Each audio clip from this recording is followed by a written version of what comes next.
offer for them, for the residents or for the HOAs. So at the new building, totally different thing, will definitely offering equal to what's out there, so I would be more inclined at that time too. So you guys, Suggestion, I think it's make it fun, but that's just not the way to get it. so do you guys want to keep it at the $25 an hour? Yes. Recommendation. Okay, and then,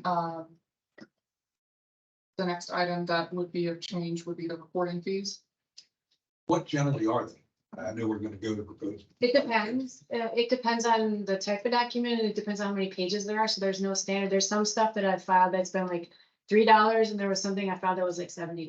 So there's no, it's all over the board. These are recording fees to record the clerk's office, and it's based upon the dollar value of the transaction and the number of pages. And it's on behalf of who or whom? It might be, Who's asking us to do? it might be a deed, it might be an easement to or from the district, it might be an encroachment agreement. It could be a number of different documents, or it could be, for example, a notice of approval for an application to the district for us to approve a project, that gets recorded. So that's what those are. Well, I'm not arguing the need for the recording. I'm saying who is the beneficiary or why is it being done? Why would we want to pay them $150 if it's only gonna be $10? Why would we want to charge them $150 if it's only $10? If we're doing it for 10, it's part of what we do. But it's. That's right. Yeah, I have no problem. Yeah, I don't want to lose money, though. But it's a service. I mean, we're here to provide service. So to me, and that was my question, because I just did some recording for the HOA, so the first page I know is $10, additional page is $8.50. However, the recorded plat, the 8.5 by 11 by 17 was $30 a page. And then, so I think 150 can go both ways, depending on the amount of pages you have, you're actually not covering it. So if anything, I would just say actual, and if you want to do an admin fee of 25, Well- because that's what you're doing, 25, an hour for the, so if you want to do an admin fee of 25 plus actual costs, I think that's more. I think with the key is it does take staff time to do these recordings. And Laura is the one who does the recordings, so I would recommend that it would be actual. Like, Plus, so plus 50 or an- 20, plus I an don't ad- know, because I guess Laura would tell us, like, does it take her an hour or Yeah, two? and we can calculate that based on her. So I think, Plus an hourly rate. Actual plus. Yeah. Administrative. Yeah. Yeah, but I mean, hourly rate. So if she works an hour doing it, Yeah, or a half it's, an hour. it's a half an hour, Yes, whereas it's 10 minutes. Makes a big difference. You're working for an hour versus 10. Yeah, I don't know how you spread it out, it's quarter hour, half hour increments. And most of them, the actual recording process, like getting the document, going to the website, uploading it, doing all that, normally takes me about 15-20 minutes at the most. So it's all the other stuff, getting the documents, making sure they're all there, making sure everything is signed. That's the part that takes a while. The physical recording of it doesn't take that long. Is it an hour? That's pretty reasonable. Would be a reasonable- Yeah, under, in most circumstances, yes, but sometimes there's a lot of chasing down. I spent 3.5 weeks trying to get all paperwork from somebody one time for something that needed to get recorded, so. Normally, I would say an hour would be. So if we do it, the actual cost plus whatever admin time, and you'll do it in hour increments. Something takes 3 hours, and they take 3 hours. If you do it 1 hour, that's 1 hour. That's what I'm saying. okay, well, what would it be the hourly? if she is the one who does the recording, so it would be So her, yeah, her. her, Right. So I would just say it's an hour minimum and then plus any additional time. Yeah. I would, Okay, all right, well, I chose changes. The next section is the largest tweaks or suggestions. Again, I'll preface this with looking at what the county does. I did get their fee schedule for, and they have a very lengthy fee schedule. The first thing would be potentially charging for it like a user fee for a pool. That's just in general, is that something that the board is interested in doing or not? Because I hate to waste all of our time today. It's a no. I'm interested in doing it. Because I think that this is maybe an undervalued amenity that people have been using. And I think it's time to pay. what's needed. It's subsidized. I- Before we go on to another topic, though, if we could return to the application for field rental, Oh, yes. that $50, you're not changing that, but now that we're on that new system with the new company, do we even charge this? I would say yes. Well, that's a good point. You know, we just went live with it on Monday, 4 days ago, so we're still working out the kinks. One of the biggest issues that why we put this in last year was because we would get leagues or people that would be interested, and then staff would invest a lot of time in trying to coordinate it, and then they said that they didn't want to do it. And so that application is trying to, what helped cover that cost of, you know, working out some of those kinks. So that's a good point. Is it over and above the Facilitron fee down? I think it maybe, and I think that's a good point. I think it would be worthy to remove it at this point because of the Facilitron. Okay. And I think when we originally put that on there, we didn't know whether or not we were gonna have Facilitron, so that was kind of the supplement for that, but now that we have Facilitron, I think it's reasonable to take it off. Yes, I agree. Good point, Carol. Just a clarification on that, if I may, Madam Chair. Yes, Chelsea and Lawrence, so the Facilitron will be, as far as the monies they collect, utilization of district facilities, what's that gonna be based upon? The schedule or a different schedule? Well, as of right now, it's based on the current approved adopted schedule, fee schedule. It is not taken into consideration any of these new proposed changes. When the board does make that change, then we'll get Facilitron to update. Okay, thank you. Are we saying then that this sheet that was just passed out, trying to get this 2022, 348 Which memberships? under the sheet right pool, here. under the Under pool. the pool, yeah. So again, it's the information that we're getting out of the system is very rough. I'm not gonna say it's 100% accurate. Maybe 80% confident in the numbers. I think they're understated. Okay, you just use, say, 350. If it's 350 memberships and use on the average that it's a family deal at 100, this is gonna bring in 35,000. Is that what we're saying? Is that what I'm getting out of this? yeah, Be about $35,000. Is for the year family. I'm just taking a mean. It would be, Mean all those numbers of 100. okay, And 100 times 350 be 35,000. So we're saying that this is going to bring in $35,000 of additional revenue to offset pool related costs. yes. Okay, and let's talk about that for a minute. So we also have assessments where there's line items for the pool. So how do we justify additional charging for this outside of what we're already assessing? Like, What are you talking I'm just about curious. assessments done? In our tax. For a budget, like when we do our budget, we're assessing as a true cost, right? That's already in that's what I had said earlier about this is a subsidized. Those that don't use the pool, which is about 80%, 90% of the community. They're picking up the base. This is allowing us to generate additional revenue to perhaps offset some operating. Yeah, and I thank you, Ed. And the reason for the question is just how do we position it? And monies that are collected from the pool fee, does it stay in a GL that's specifically designated for pool? it would, yes, we would need that for tracking purposes for the revenue, absolutely. Okay, and then one last question from an end user perspective. So we institute these fees. I go to the pool, whether it's myself or maybe I've got one of my boys with me. I've not paid this fee. So in order to get in, I would have to pay that fee on site before I'm allowed to go in. You would have to pay in advance when you sign up for your membership, just so everybody goes right now to the flop office to get their pool pass. Yes. Ideally, we would like to get that back to the pool, but we don't have a point of sale there in order to collect these fees. Okay. I have some questions. Yeah, at the present time, anyone that's a taxpayer engaged, it's automatically eligible to go to the pool, Yes, sir. correct? Yes, sir.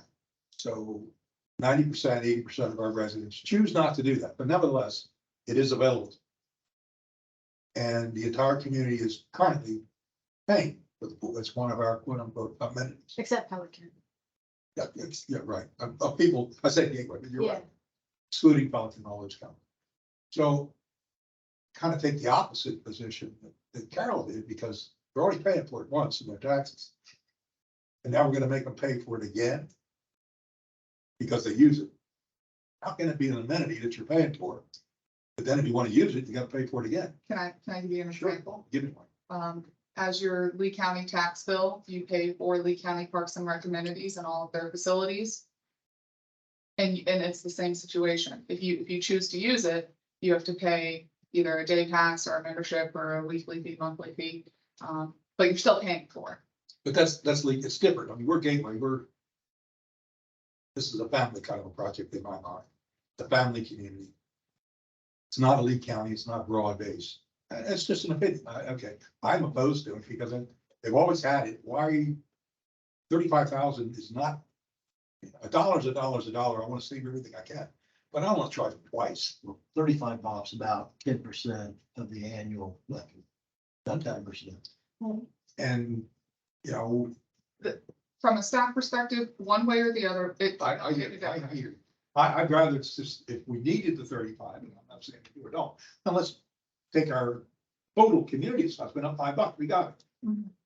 I Well, don't see, this looks like we're penalizing people that want to use the pool, and we should be encouraging people to use our resources. So Yeah, to me, I just have one comment. I don't know, like, I've been extremely active in the last 2 weeks going to Parks and Recs. yes, you have. I will tell you that up to this point, I feel like we should be paying them to come use it. The facilities that we're offering and the shape of the things, how things are right now, are we totally opposed of charging anything? Now, if I want to keep things separate, if the intent is prepare for one, if and when in that park, that's totally a different thing. At that time, we'll make that decision, or whatever board makes that decision. I think the value, like going to the pool, looking at the stuff and just the amount of neglect, I'm gonna just call it what it is. The amount of neglect, 1984, everything without exception of the patio furniture, I think it's unacceptable for us to charge anything to the residents. That's my view on it. I would not be opposed if any of the amenities that we have, it's in a good shape, above and beyond, and I'm not necessarily even comparing with the county that we need to charge, absolutely. We can charge for some items at the pool, I wouldn't be opposed. They get one free card, they lose it, then you want to charge. Absolutely. I'm totally okay with that. So, So there are certain items that I would be okay, like a family, and I also don't think one card is enough. I think a family should have two cards. And then if they lose it, a third card, then it's a fee, and make that one a $50 fee. I don't have a problem with that.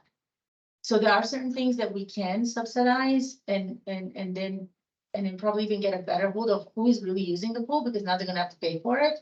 And it will help us later on in a different decision for a different item. So that's my stance on it, at this time regarding the pool. What is the traditional pool pass? What That's is just that, the skin card. So like, if I go right now to the office and I'll say I want a pool card, they will go in and they will give me one. Okay, so and it's an activate it additional free. pool card. If I, Not a pass. Not card. Yeah. Okay. We can change the semantics. So right now, anybody who uses the pool, it's one card per household. Okay, where's pool guests out of Gateway? Where are they at? see, that I would have loved to add, like, See, so. that's me, it's a the- pain. that one I could totally support. I would totally support a non-resident? non-resident fee. I would support a family, I don't know, pick two cards per family, one, and then after this other one, a fee for that card. I support that. And I would include Pelican being included in that, since they're not. Absolutely, if they have So friends. So they're like a guest.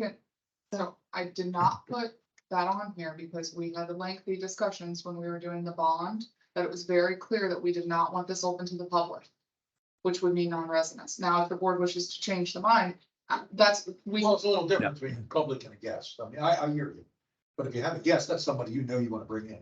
The public is somebody I don't know, they just show up and go in. Yeah, Here's- I agree. how do we go to patrol that? And That's the other part. We're not there all the time. that's the biggest I part. understand. Well, person, The person, person stays there all the time and they issue the cards there and collects the money there. Because, the amount of employees, and we will address that later on, but I think I definitely incline within the card, I incline with a fee for non-residents, to use the, Guests, uh, fee for guests. Yes. it's not- no. Okay, so I wanna get clarification. So if I'm gonna go to the pool and I wanna invite you to go to the pool, And I have to pay for you? yes, So I would be opposed to that if it's a guest using the pool with a resident. absolutely. But if you're just somebody from Go up in your Cape car. Coral, they would definitely pay. Yep. Well, and I'd say too that I think there's two ways. I think there's two ways we look at this. One, we have to understand what's the purpose for doing this. The purpose is to generate additional revenue because there's additional revenue that's needed in order to maintain the pool. Now, why do we need additional revenue? Probably you could say because we haven't budgeted or allocated the needed funds in order to either improve the pool or completely remodel it or whatever else. I would much rather have an amenity that everyone in Gateway can physically use if you want to go there. If we feel like it needs improvements, let's put that in the budget and cascade that across all residents in the hopes that we're going to enhance an amenity to have more people use it. Now, right, and I have no problem with guest fees and for additional cards. I mean, that's fine. Where this to me is not apples to apples is something like the dog park. Because not every resident can use the dog park. You have to have a dog to use the dog park. Now, so we could argue that the dog park is an additional amenity for a specialized subset of residents within Gateway. So that's why we charge a fee, and there's probably some other reasons. But to me, that's how I kind of differentiate the two. But I understand why we want to add these fees, but at the end of the day, I feel like I don't know if it was Bob or Ed who said this, that we're almost making it harder for people to use the pool by charging them more. I would much rather just subsidize the cost across all of residents, work to improve the amenities so more people could use it, have more programs, better facilities. That's just my perspective. Very well done. So would it be the consensus to go ahead and have a revised card fee schedule after, if it's a family, I don't know, whatever we decide, they get two, and then the third one is a fee. If it's single, they'll get one. Then I think we'll also have the non-resident fee, and I just saw, and then the rental, the rental for parties of non-resident, like, so if it's a 5-year-old party, somebody who lives in Bonita Springs, they want to come and do it here, there'll be a higher fee for that person, but they could do it. Like because what I know is a lot of kids that they reside in Bonita or Cape Coral or Lehigh, the parents actually work at Gardner or Alton. So then they bring the kids actually go to the school here. So all their friends are in Gateway. So if you're gonna open for a usage of a single person, then you would open the rental, just like how we do the soccer fields. The rental. Yeah, this is where I push back a little bit on this because I think if you want to bring a guest, that's fine. You have to document the guest. I don't even care if we charge for that or not, but I don't like the idea of opening up access for non-Gateway residents just because it's harder to track. And it just opens up, like, if something were to happen, we could track down a Gateway resident because we have line of sight to that. It's very difficult for us to track down non-Gateway individuals. So that's just my personal opinion. I think we should try to keep these private as much as possible, but allow for guests, documented guests to use the amenities when they're with a Gateway resident. That's my personal opinion. Maybe there's a happy medium here. I think maybe we do, as an example, Pelican doesn't pay into it, but maybe they want to come. Offer, if you reside within Gateway and you're a non-Gateway resident within the Gateway bounds, that you can come At a fee. at a fee. Yep, that's sound reasonable. So to me. that would essentially open it up to Pelican and they would pay a fee to come and use the pool amenity. Yeah, because they're part of the district. No, I'm thinking about basically couching it as if you are in the unincorporated Lee County portion of the district, which is, I'll call it Gateway, then you're already paying for operation, maintenance, et cetera, through your assessment. If you're in the Pelican Reserve incorporated municipality of Fort Myers area, you're not paying it to your assessments. So they would be charged a fee. So it's appropriate to charge them a fee, yep. And we'll just double check with tax council on that. I don't know how many replacement common food passes there are, and I don't know if each family needs to. I'll take somebody's word for it. I don't, that's a common thing that people need two of them, three of them, rather than just blanket say they get two a year, leave it at one discretionary if they want it. A lot of times it's like a husband and wife, and so they don't necessarily go to the pool at the same time, or maybe one goes to work and then they wanna stop on the way home, so like the wife has the car, but the husband's. So that sounds That reasonable, was my to me that they thinking. should have two. I don't think we ought to charge them for the second. And maybe it's, we just do, everyone's issued two, again, we have a cost that. Up to two. Up to two, we can just ask, and then if you want two or beyond, then Then you pay. yes. 3 or more, yeah. Well, our budget was what, 300,000? This year, they had 6,600 of us paid for it, I think. Is that correct? Ballpark, yeah. So we're talking about 50 plus or minus bucks, which would be the fee for what the average person Mhm. uses to pay. So I'd say set the additional, whatever you want to call it, guest or gateway resident cost of, say, 50 bucks Say that again. for a pass. Every resident in Gateway, whether you use the pool or not, pays about Correct. $50 a year to Oh, the okay. operation. Just make that the cost of, And that's a year, that would be a year access. that's for 1 year. So if you're a guest on in November, it's still good in February. Well, then you, for 12, you can still use it in September. Whatever our Okay, yearly basis is, when we do this, what is it, January? that's reasonable. Wait, October, October, it's a year from whenever. so you're, whatever you buy. Okay, that's even better. So if I'm clear on that, I just have a question of clarity. So if I go to the pool, I've got one of my boys and one of their friends from school. In order to have that kid swim, I got to pay $50. No, I thought we were, this is Yeah. now, this is Gateway residents, or I should say, yeah, Gateway residents that aren't in Gateway. Oh, okay. All right. Which You're, is okay, never mind. I'm sorry. I didn't understand that. I get it. I understand. Pelican Reserve and Arborwood, Yep, basically, is the, Santa Luz, yeah, okay. I got it. Okay, thanks. non-supporting residents. C5. Yes. that's in the ballpark, yeah. Okay, so I think this is a good interim step, and then that provides additional, potentially numbers that can come to the board. All right. Now, so the hard part is going to be when we come to budgeting and we say, we want more people to use our amenities. We have to make it attractive for them. Whether that's, if they have a pool at their house, then we need to offer a reason for them to go to the pool, whether it's programs, something else. So we're going to have to set aside budget for that because we're not going to offset that any other way. I would not put any money in the revenue side for this item.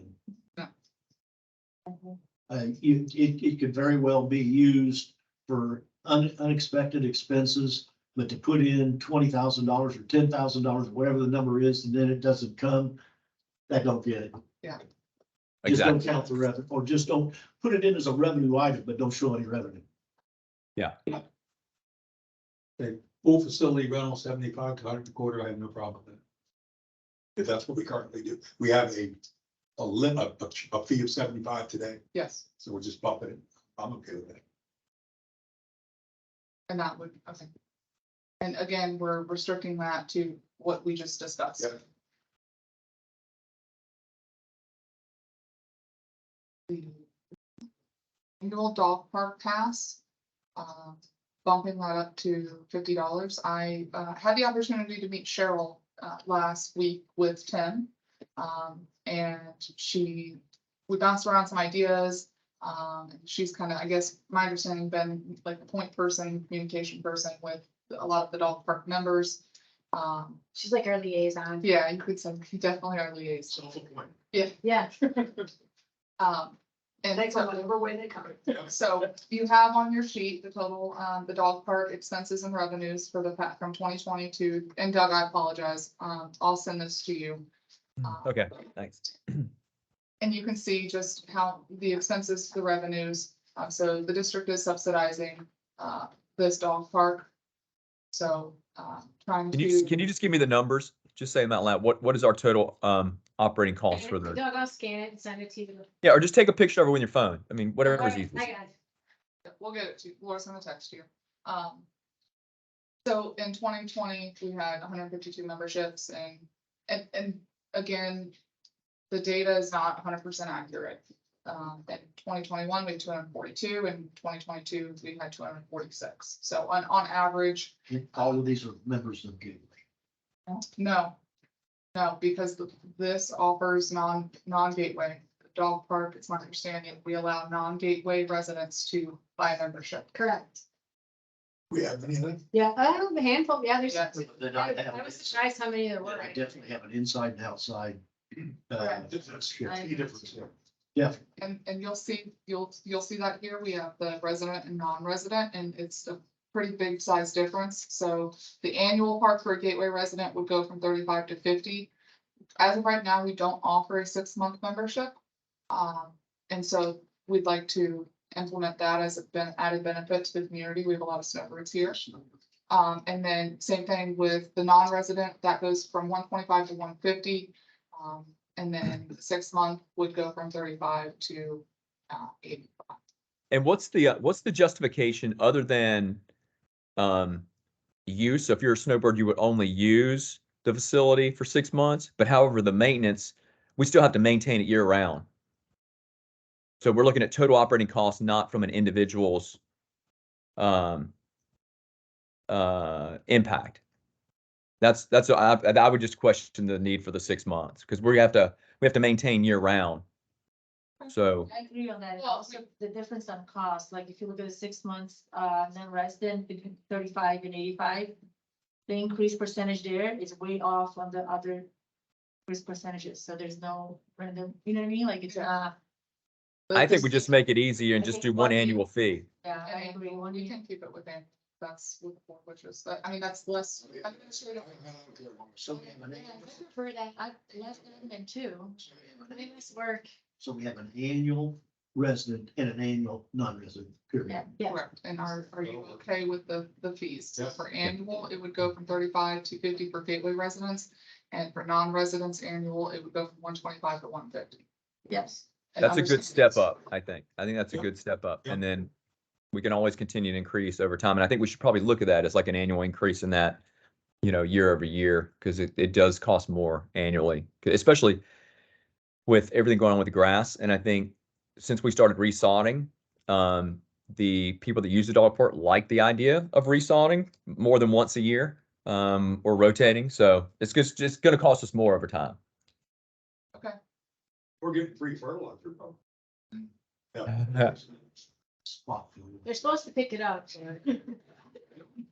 All right, and then, so We'll slide it up. a little. So then I guess the replacement dog park, replacement dog park pass, I would say would be the same cost they would do for the pool. And I it's believe very- the same. yeah. And then at that one, I would be, you get one. the dog park, Okay, yeah. so at the dog park, I'll say one and then the replace that. Okay. So miscellaneous rental fee, 25 an hour, I don't know that. Let me explain why this kind of came up. So we had, that, I believe they're local in Gateway, that PGA tour, they teach, they Mhm. were at the, Christmas thing, the, festival that we had, and they teach, golf and tennis, and I think a couple other things. And they Yeah. wanted to come, and they had asked to use the soccer complex and, was adamant, no golf clubs at the soccer complex, please. But we had discussed about them potentially using the commons area, the big grassy field, and, cause they bring in their own little, Mats and stuff. mats but we didn't have any way to charge them in the existing fee schedule. Even if they wanted to, so we would have had to come back to you all, request the change of the fee schedule, do the advertising, so. Again, anticipating that random question that we did not expect during the middle of the year, this would kind of be that catch-all. So it's a miscellaneous field rental fee. I was gonna say, I think it's missing, because then when you're looking at $25 an hour, and then you go to the pool rent, with the pool party, where we already paying, and we were paying way more there. Well, we can change it, I mean, if you want to keep it to like commons field rental. we could- They could beg to keep you glad to. I'm okay with that. As long as we're not having them come in there and take out divots. Oh. If they're bringing the mats, or whatever, grassy surface that they're doing, then I'm okay with that. Especially if it's trying to encourage kids to take up the sport. Well, let me ask you this. If they're bringing mats, they're hitting off the mat, so they're not hitting the grass. Now the only issue with having them on the soccer field is a bunch of 10-year-olds, you don't know where that ball is going, so that poses a risk, right? And we can't contain ball flight in that area, so you want them in an isolated area. That's what you're saying. So it's not so much turf damage as it is risk mitigation. And it's, this field is busy and Joe, Yeah. Joe and Joe Schmo, and oh, I saw them using golf clubs up there. I'm gonna take my golf clubs up there and use it. So I Yeah. don't want that perception that we're allowing golf clubs out in soccer. We've already had to kick people off the soccer fields from golfing over Yeah. there, so. Yeah. Let them hit the golf balls at the new ad do. I just think we're ahead of our, we're talking about the admin building, I think we're ahead of our time with that. If we're gonna start construction there, I really want people going there renting when there's construction. I mean, let's focus, let it be an admin building. When the time comes that we're gonna rent that particular space, that's when we amend this. Like, you know, the miscellaneous rental fee is to, it's an area to be, it's an area that is going to be where we're gonna be building. I don't even know why, we're gonna have construction going on. So after, Well, just- maybe after that, but after that construction is gone, if it's for that location, if you're gonna do that location, I'm opposed to doing any recreation whatsoever at that location. Now, Well, if you- construction, it's not, when construction is on and when that board decides to take another phase, this board or whatever board. Now, I wouldn't be opposed of this being adjacent to the dog park, because that field, it's way better. I know we're dumping debris there, but we're also doing the same thing at the commons. Or Like whatever. a miscellaneous soccer. Well, park. and that, The FPL Yeah, the FPL easement, and that's what I have seen it consistent, the golf practice by adults and children, which is between the church and the actual road right here off Griffin. That area prior to the fence that they down, I said, now I was gonna charge it for that, I'll be good because it's safer. I don't know the height restriction, because I think it's 14 feet, so I don't know if they allow golfing under there. this was a catch-all. That was an Yeah. example, a real life example that we had to discuss and think about and say, and ultimately, if he had gone through with wanting to use our green space, we did not have a means to charge him. So So if you want to use this as just a miscellaneous line item that still would have to go through approval, because right now, like for your specific use case with TGA, we don't have the facilities to accommodate them right now, period. Even if there was a fee in place, we would deny, we wouldn't have anything available. So if you're looking for just a miscellaneous catch-all, I'm fine with putting it in. But I think what we're saying is we're going to be breaking ground over there, so we wouldn't want anyone on that piece of property anyway. So we cannot have any fee in there, and then just as it comes up, we'll have to amend the fee schedule in the future. Yeah, and I don't know what amending in the future when we have something to offer, we just don't have something to offer right now, I think. but right now it's a generic catch-all. It's leave it where it is. If something comes up. Yeah. No, it is not a generic catch-all because all. We don't have a place to catch it all. Exactly. Well, we don't know that. We don't know what the issue is. No, so we rent for pool, so we have a fee for that. We rent soccer field, there's a fee for that. The dog, unless there'll be the dog park is the only thing that's additional to rent. All the other amenities, we have a fee. The fun park too. that Yeah, was but great. what I thought I heard was there's quite the unusual events that come before staff. And this way they've got a fee to jump. Okay. So they could, so that could open up, I think where a miscellaneous field cost could be used is if someone wanted to, let's say, rent the field at the fun park for whatever. Like that's where you would need a line item for Area that. around the boat park, you know, our boat ramp or sailboat, or whatever we call that thing. Yeah, whatever. Like this, I think we just keep it as miscellaneous. Let's not over engineer it, but it still has to be approved for that use. All its use, that's exactly correct. And then they Now- got, throw out. Yes, thank you. And where this might, you guys need to work it out from a staff perspective is through Facilitron. Like you couldn't get immediate Yes. approval through Facilitron. It'd have to go through There's- another decision tree. There is no immediate approval in Facilitron. There is staff intervention. Everything has, okay, perfect. Everything has to be staff approved. One thing that I feel to put on this, which is kind of in the same discussion. The Parks and Rec Advisory Committee had, a young woman, Tori Ulmer, come to their advisory committee, and she does, swim lessons. And she wanted to, have swim lessons and classes at the pool. And so I've retrieved an instructor, agreement that we used at the beach, and that's something, typically it's a percentage shared cost, like a 70-30 split. But that is another just instructor fee, if you guys want to do a percentage cost, percentage split, or just a flat fee. Yeah, I think we see this a lot too, because we have people that come out and use our soccer fields just to instruct. So they're not going to rent a whole field. They literally want a 20 by 20 space. So we're not charging them for the field necessarily. We're charging them for an instructor fee to be able to go out there and set up camp. Because if we don't do that, then they're just going to come out there anyway, and we're not getting anything from it. So now I will say there's some hesitation with, unless we are the collector of their program, we are going on an honor system with the 70-30 split. Whereas if it were a flat fee for the use of a 20 by 20 square, or the pool, for a lane at the pool for an hour, things like that, that's where the I'm flat fee. okay with the honor system. They're not gonna, they're trying to teach kids to swim. For now, I think we'll, I'm fine with that as well. With like a 70-30 split. Yes. Whatever. We have cameras over there, so suddenly if we notice that there's 200 kids there and they tell us it's 20, I think we'll get it out. You know, You know what I mean? I think we will. okay, All right, try to keep it simple. thank you.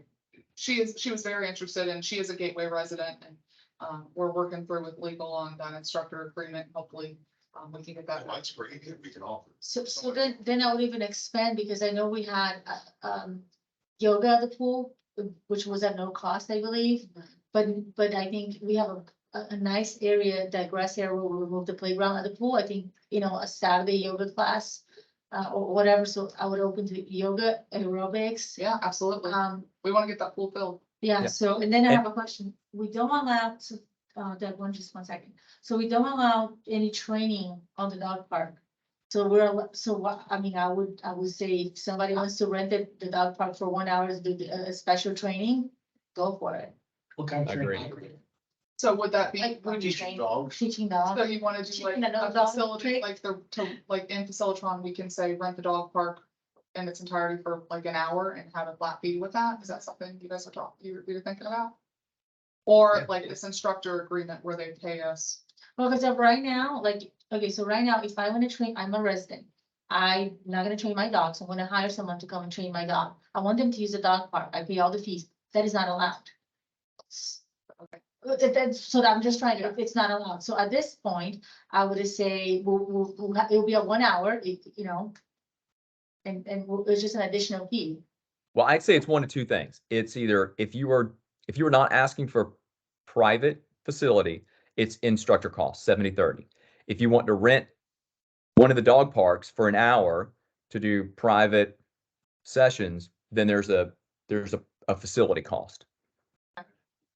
Because I can have an instructor go to the dog park, just work with my dog, with other dogs there, maybe that's part of the training. Then that's that's the 70-30 split.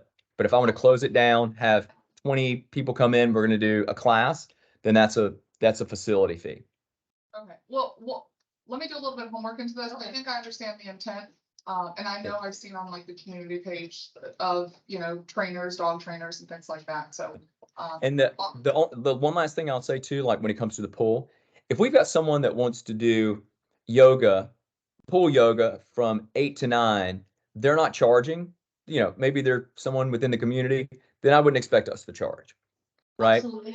And that's what we're doing right now. When I think it was Nancy, right? When She does it for free. she does it for free. So yes, there's no charge. Yeah. Yeah. She just needs to make sure we have all documentation from a liability perspective. That's it.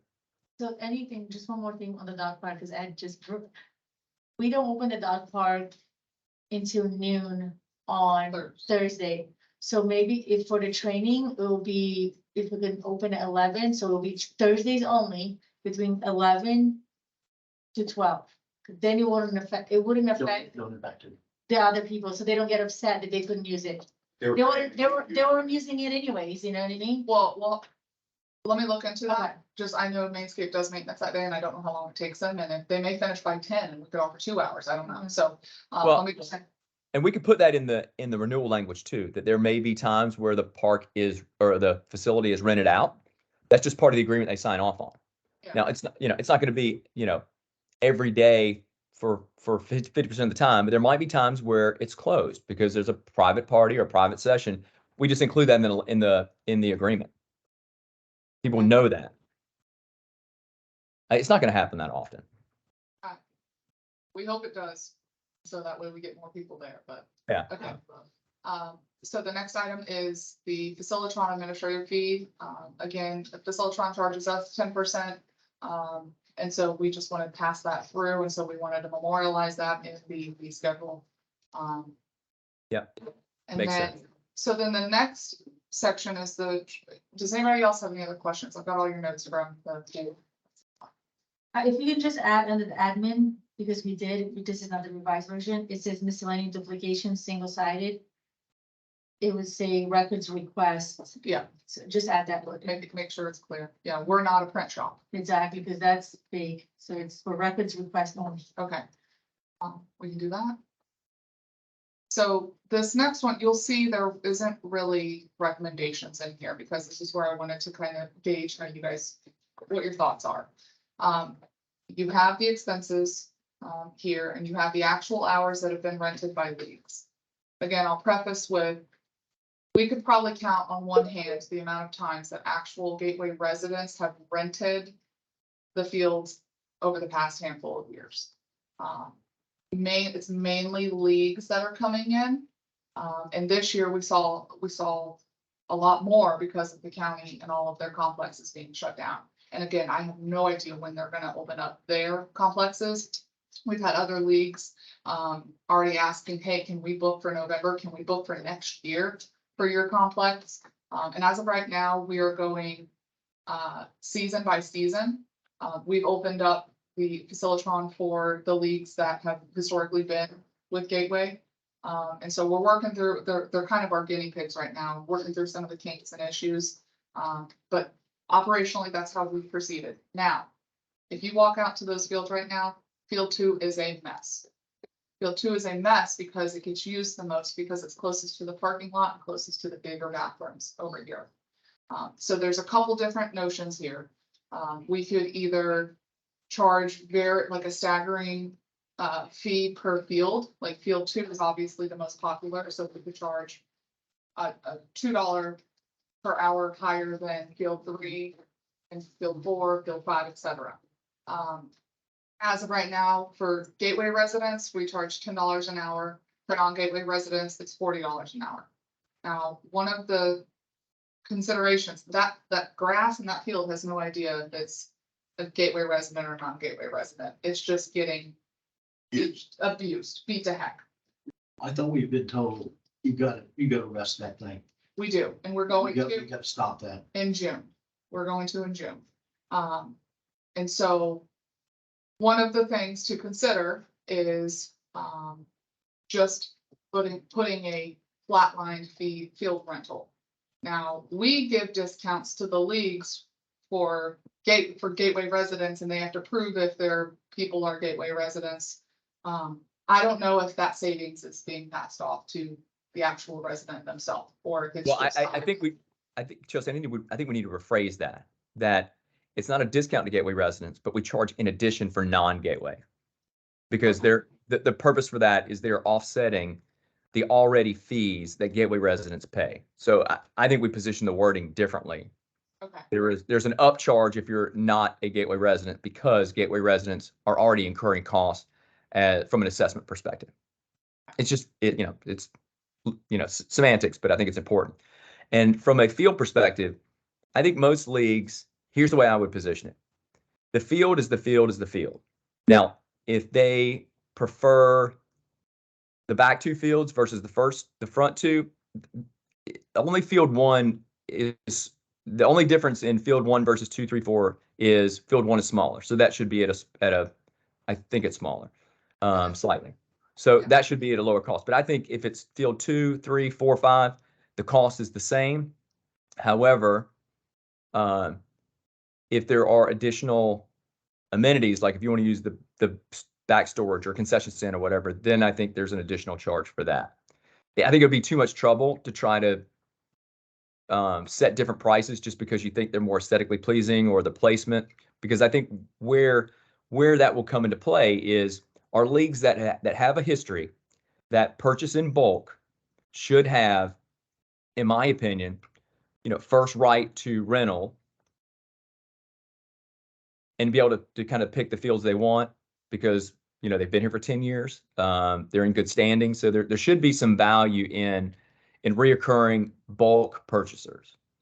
And they have been given notice. We emailed them specifically, hey, Facilitron's up, go ahead and start putting in your requests. Yeah. Now. Let me add one more thing before you finish up, because I've got to head on over soon. In order to ensure that a league isn't over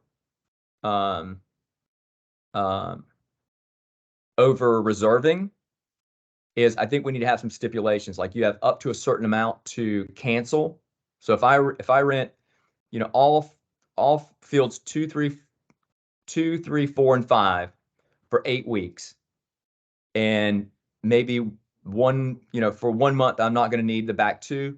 We need to have like a 30-day in advance or something where they can pull that reservation back with no charge. But if they pull it back a week before, we have a limited ability to rent that field. So I want there's some language or some consideration to be in, the ability to pull back without penalty and with penalty if it's not within the window. Because I think we're going to start to see that. People are going to go in and they are going to be scared that they're going to lose their fields, and they're going to start over reserving, that's not what we want. Now that's fine if they want to over reserve and pay for it. Got no problem with that.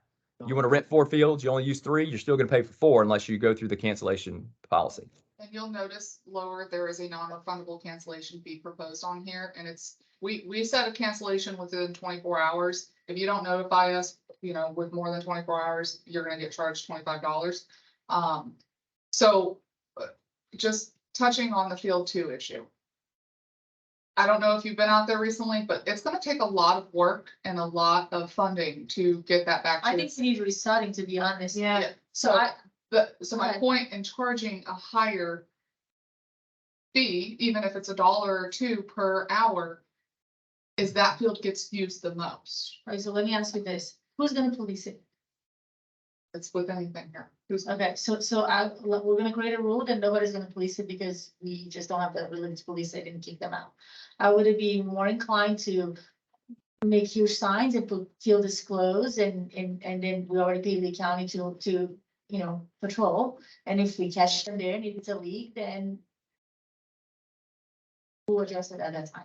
I would be inclined of charging more for that field. I think those fields need to rest. I mean, I was out there for the last 2 weekends. We're talking about a sim pit. I mean, we're not talking, this to me on those fields, that this does not, this is not 6 months of resting and then you're gonna get this back. This is not gonna happen. Well, and Those fields need to be. it's not only that, closed. Flavia, but it's how we're repairing these too. It's different than a golf course. Golf course, you can throw some sand and fertilizer on it and it will grow back. These fields, you put sand in bad areas, those kids, it becomes a sandbox. And that type of grass just does not recover as quick as, Bermuda on a golf course or whatever they're using. So we're not maintaining the fields correctly. The way we're doing it today is actually making the problem worse. So I think that's just part of the issue when it comes to the state of some of the fields. And they were in really good shape about 8 months ago, and they're probably in some of the worst shape I've seen them in lately. And I know for a fact, because I'm out there probably 4 days a week, that there is non-permitted use taking place, and there's no way that we can govern that. I know that for a fact. You go out there any day, there's probably on field 2 and field 1, there is pickup games happening all the time into past dark on those fields. And I'm not talking about just 2 or 3 people. It's like groups of 20 to 25. That's what's killing field 2. It's unregulated use, unpermitted use. So I'll go into exactly what he's saying. So I don't think I got it from answer from you. So on Sundays. There is a league that is out there on Sundays, an adult league. An adult league, because I will tell you that this past Sunday, there was over 100 users, adults and children, on those fields from the morning to the afternoon. And then the gentleman that has the league that's paying to use the two fields that are out there is usually pretty good about letting us know, like, hey, it wasn't me, all these other people were out there. Yeah, Because Yeah. But again, it's a public park. but we should be charging more for adult usage than youth usage. And because the wear and tear from a, 16 to, 20, 30-year-old is definitely more than a 6 to 8-year-old. That's a fact. So if when we're looking at leagues, if it's adult league, they should be charged more because their impact on the field is more severe. And I know we have so here's an idea. We have a field charge, but maybe in future state, maybe not this go around, but next go around, we should look at here's a base charge, and then there's additional charge based on volume. So like if I'm playing on a soccer field and I've got one game, if that's 11-11, I know there's only 22 people gonna be on that field at once. If I split that field into 4s, then I'm basically going to double, if not triple, the amount of usage on that. So it comes down to wear and tear. So that I don't think we need to go down that road today, but it is something we need to think about because that's what we're trying to avoid is wear and tear. And wear and tear is I think should be calculated on usage impacts as opposed to just renting the field itself. That makes sense. It does, but I go back to Flavia's point. We don't have somebody that's gonna go out there and count the number of heads that are on the field. Maybe we should. I mean, we basically converted that concession stand into a public works office. Why can't we have someone there that's monitoring? That costs more than what's in. Well, and Maybe. looking back at staff history, there was at some point a soccer field intern. It was a intern seasonal soccer leagues back in 2020. And maybe that's something to look at or, Yeah. we definitely have issues at the soccer complex. There's no sugarcoating that. But my point that I wanted to get across was the fields don't know if it's a gateway resident, a non-gateway resident. We know, adults are heavier, they're bigger, they might cause, more damage than the youth. But if you have 100 youth on one field and you have 20 adults, does it equal out? I don't know. But from the fee perspective, again, the district is subsidizing, the residents of Gateway are subsidizing the cost.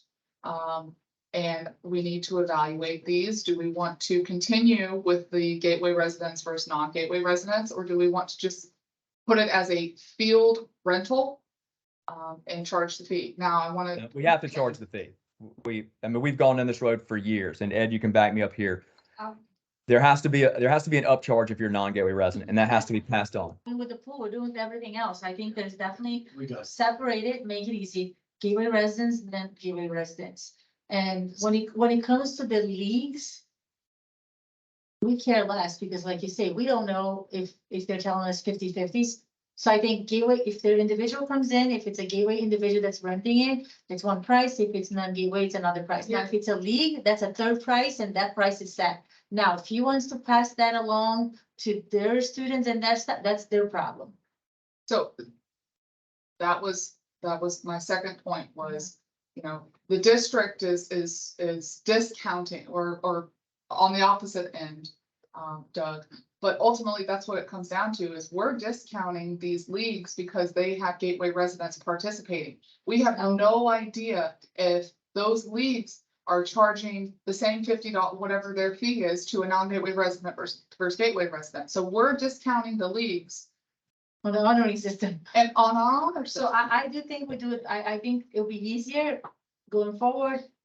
Individuals, residents, non-residents, and if it's leagues, that's the price. Now, if they want to charge that down to the students, that's different, but it should be a league price. And then it'll probably be less work for them and for us, because Because it's right now- gonna spread even to them. They, right now, as it sits today, they have to provide us a list of their roster of everyone who signed up for their leagues, which Doug, you can probably attest to this. They don't get to the last minute.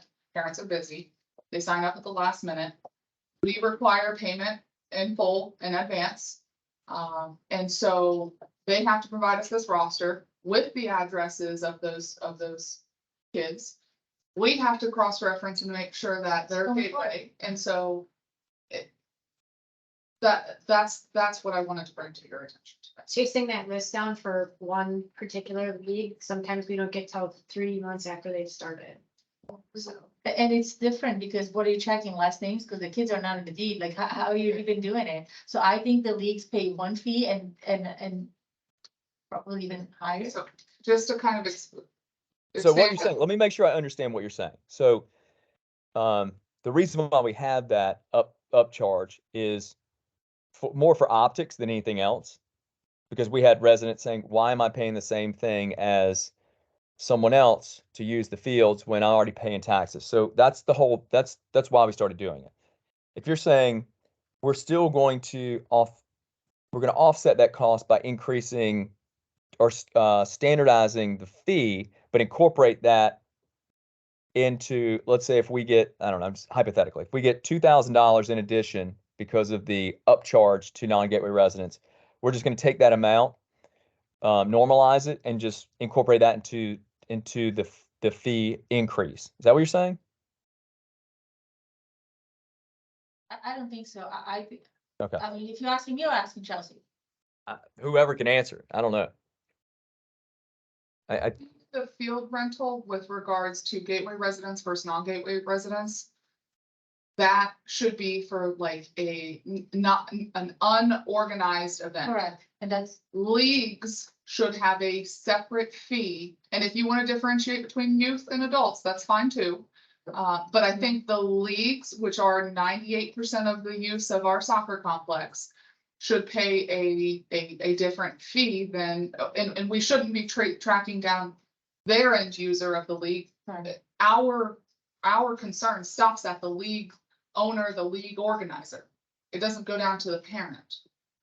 So that's how I would perceive this. And what that number is, I don't know. Why don't they give us that information at the beginning of the season? Then it's just real simple. There's a fine or a penalty if you don't give it. You wait 90 days, you're gonna pay double. but then Give it to us at the beginning so that we can then determine what the allocation is between gateway residents and non-gateway residents. but Makes it real easy. But then One that- time deal. the thing is, the staff amount of time, and it's not, to me, like that, the staff amount of time, because it's where we have the most users. So to me, the league is a business, right? So the trainer for the dog park is a business, the person that's gonna do the yoga is a business. We're not splitting that out. I believe individual homeowners that wanted to do for a non-organized event, like Chelsea said, it's one fee, $20. Non-gateway residents, $50. Leagues, I would say, because they're making money, I would say 75, and in the usage of their doing it, it's more, the damage they're causing is more. I'm not saying like that those are the amounts, but Yeah. I Don't didn't like get that. into the percentage. That's Yeah. fine. Just let them do that. Exactly, and then they can even break it down, because there's both ways of looking at it. If they have 40 gateway residents, 60, they're gonna say, you know what, Look, that one, everybody pay the this- same. this Well, is- everybody has to pay the same. This isn't in my wheelhouse at all. But I would think it would be in the facility. I mean, they should have been dealing with these kind of issues if they're in the soccer field rental business. Let's get, have we quizzed them as to how they would structure? They can. This, I thought we were dumping a lot of this was a- on them to save us money. this was a shock to them, how we handle this. Let's just put it that way, because Yeah. it's not your standard practice. Now, I can reach out to them and say, hey, how, in your vast amount Right. of member people who use it, how do most others use it? Why are we reinventing the wheel? Maybe somebody's got a good template out there. I like the idea Flavia had is just go the non-league residential, non-league, non-residential and league. And give them a price and tell them that you argue among your own fees, how you want to collect it. And this is our deal. Yeah. Well, I mean, you can't tell me that those leagues are charging Gateway residents less. It's like if you're in the league, you pay whatever. They don't care where you. They're not They changing just that. make less They're out not for changing that way. So I agree. Okay, And that makes it, that simplifies it real. So is that a consensus? Then we'll figure out the fee because I do believe that this is just plucking out of the air. I think Ed and I for years have been asking for a true cost and I still have yet to have to see it. We actually, out of all three of the numbers on the sheet that was handed to you today, I would say I'm more confident in our Sherman Soccer Complex numbers. Laura literally pulled out of Precurify. And then Georgia was able to track because she's been doing the rental hours over the last couple of years. I'm more confident in those numbers than I am the other two. So you You're can, talking about expenses? yes, and this Okay. does not include staff and them. this is, This is strictly. If that's, Just facility if maintenance. that's the case based on that, my first deal is looking, this is, I would double the fee right off the bat. Across the board. So, Okay, so come up with some more, Well- because I don't have the money, so come up with more on that for the actual cost, and then. So then the consensus is non-residents, residents, and then leagues, and then if we wanna do leagues.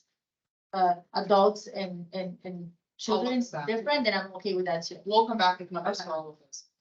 So also in that, we want to consider the cancellation fee. Now, it's my understanding that we, for some reason, unbeknownst to me, we charged a bathroom cleaning deposit. And I emphasize the word deposit because they get it back at the end of the calendar year league. We are paying a janitorial company to come and clean those bathrooms. Eliminate the deposit. I would like to pass this through as a fee. A bathroom So cleaning. you're gonna adjust, you're gonna come with that number, include that.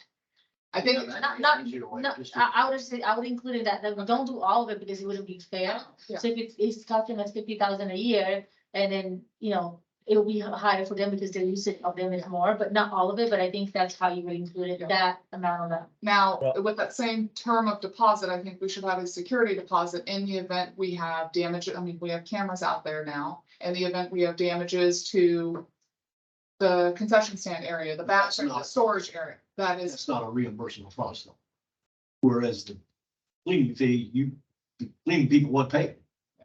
The other one, you don't have to, you could give it back. Well, yeah. Nothing happens, right? yes, nothing happens, we could give it back. We've had a lot of damage at this That I could go complex. But the other one, I'd say just non-refundable. And then, right? Is there a camera inside the bathroom?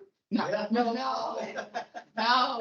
each stall, no, Absolutely not. I'm sorry, I just. the corridors Oh, all no, around the it's building, the perimeter of the building is covered as well as parts of the field and the parking lot. I wouldn't be opposed to a deposit, I would just say a deposit, I wouldn't say what's for, because literally the concession stand is just the outside, because they can't go in. Yeah. The bathroom. Well, they can get into where the ice machine is and Yeah, the, so they still have access in there. The They ice can machine. touch the ice machine and the PA system. Yeah, so I would just make it a general deposit, Okay. yeah. And then, the other thing, so I know historically, we've gotten the paint from Lee County and that the leagues have been handling their own lining and setting up of the fields, and especially the paint. Again, I think this is an added benefit to if we formed the lining of the fields in-house, we could charge them for that. They are our fields. I don't know that the county allows any other entity to paint lines on their field other than their staff. So, Okay. Yeah, it On this- happens. This one, at this point. Just looking at what we have out there, I don't think we can give staff anything else to do. Unless I go through job description and see who's doing what. Okay. This is something else that if there's a cost, higher, and that fee goes in there. okay. They'll be paying for it, not all of it, That's- pass through. So I think, because then it's done professional, we don't have to worry, they don't have to worry. Okay, So we'll just make it. I just. I hate would to look keep- I would look at seeing if there is an alternative, if there's a third party that we can contract with to do striping. But I'm gonna tell you, it is a pain in the ass to stripe fields. The guy that does it today has been doing it for probably 20 years. He could probably do it blindfolded. but it is not easy. It would take someone in staff probably 3 times as long as what they're doing it today, and it just doesn't become cost effective. So, It has to. Okay. Yeah. but I would look for a vendor or someone that could do it, because I will tell you, the guy that's doing it today has had health issues. He is not gonna, he probably won't be able to do this for much longer. So either the leagues are gonna have to come up with a solution, or we can offer a solution and pass through the cost. We come up with the solution stuff. So I do know that Julian, the guy who does rent on the Sundays, the adult, he bought his own machine, and I know that, worst case scenario, that the leagues can reach out to him and ask him to help line, so. But what we there's don't options. want, but what we don't want is kind of what we see today a little bit, is the leagues have been kind of working together. But as we get more leagues, to your point, either Flavia or Chelsea, I can't remember who said it, but we don't want people just putting lines however they want, because then we've got all those fields are multi-use and they're used by 4 or 5 different programs for different sports. You're going to have lines all over the place, and that's going to create issues. It's already getting that way, even though like soccer and flag have been working together for quite some time. So they have the same guy doing the painting. So that makes it easier too. But I think that problem will get worse before it gets better. So we should just be aware of it. Okay. All right. Continuing on, was there? I have one more thing into this soccer field. So I know there was not a lot of usage of the concession stands in private previous years. I would speculate why, because I visited them 2 years ago and they were infested with rat feces all over. It was disgusting. So again, one of those things that you can pay me to use it. Just last week or so, when I visit, I noticed it has been turned into an office / storage room. I am trying to understand why. I would have liked to go back to either for the budget. Have that upgraded, it's bare bones now. Have that as a concession stand. There was a lot of talk about it's not being used, there's no vendor that can come in and surface. Well, that's quite contrary for the last 3 weeks. We actually have a gentleman that comes in with a hot dog cart that sells hot dogs over there. Again, he's making money, we have no idea. There's the Slurpee or the ice cream. And then there was chips and cookies and Gatorade over the weekend. So to me, it's a concession stand. It's something that's the basic of any field. I would like to have everything that's out there removed and put it in the budget to have, it doesn't have, simple, a refrigerator, a stove, the hot dog machine, a cotton candy and that, and then rent that, because that you can get revenue from it. But what I was appalled with what I saw last week. I don't think he has ever looked that nice for the residents of Gateway as it has looked for staff. So I was very shocked of that. So that would be my only thing into the soccer field. I'd like to see a concession stand. I'm not even asking for both. One, because we have 2 concession stands that are both being utilized by staff for storage and. The small whatever. one is utilized by the leagues for storage. For part of it, not all of it. Very small part of it. I was there. So Who's each staff that's in there? We have the public parks and public works. They're not over here. Well, they will be. This, We're next working, week. we're working on it. okay. That's something, we can cost some of that stuff out, and then, we can, we'll look at what others charge for a concession fee. If it's, once, that's the beauty of the fob system that we just put in, is we can issue keys for a set time and date. And that's something we can look at. So So we just get paid a percentage of what they're doing. Exactly, and then when you rent the area with the tables and stuff, and if I'm a Gateway resident, there's a fee for to have the concession stand as well, which I'll be able to heat up the food, and so, you know what I mean? So I just think the concession stand should be a concession stand. Okay. Then public works, What about food trucks?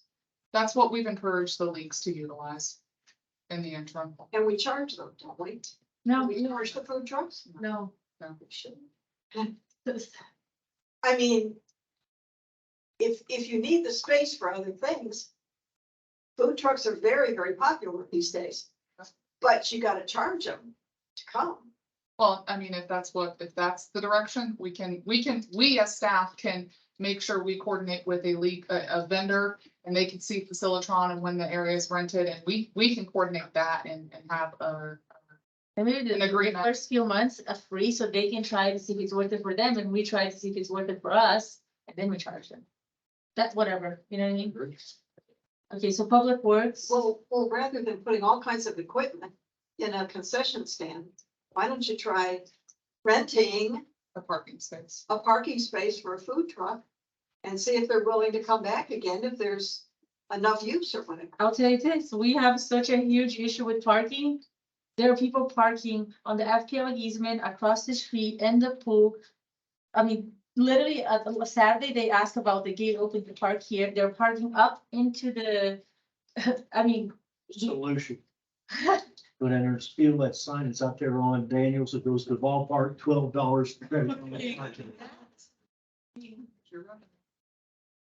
Problem solved. I know, like nothing. So I love that idea. I think it'll probably be better at the pool. For parking issues, but here, impossible. Right now.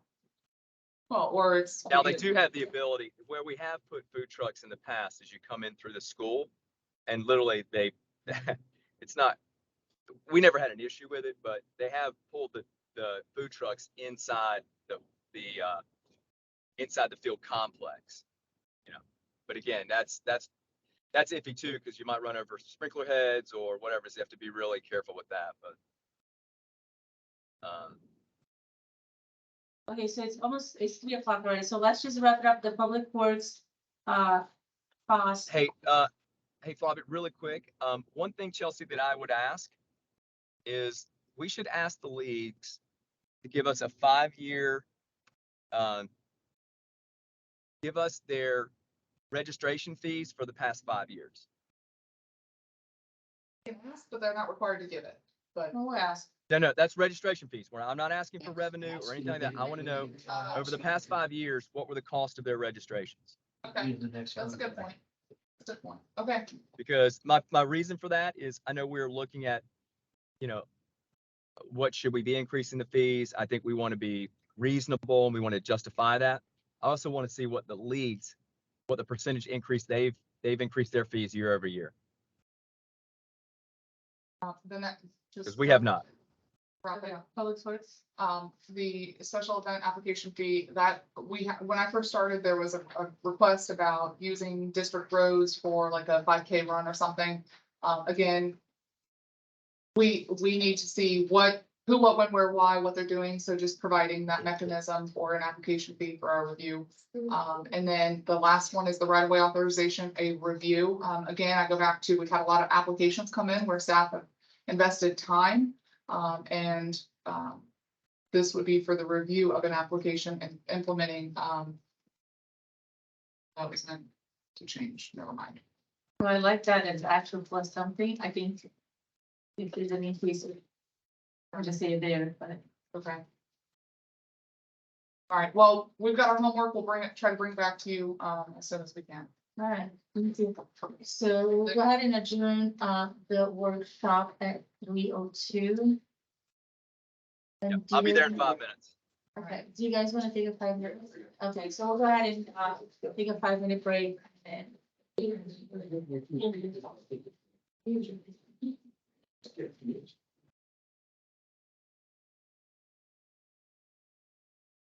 Absolutely. Sometimes is it hours you rent it? Really what I'm zoning, you say to every, I've got how I do from my first aid. So I just looked at the concession 400 to 600 hours. And you telling me they were written 2000? Or last year.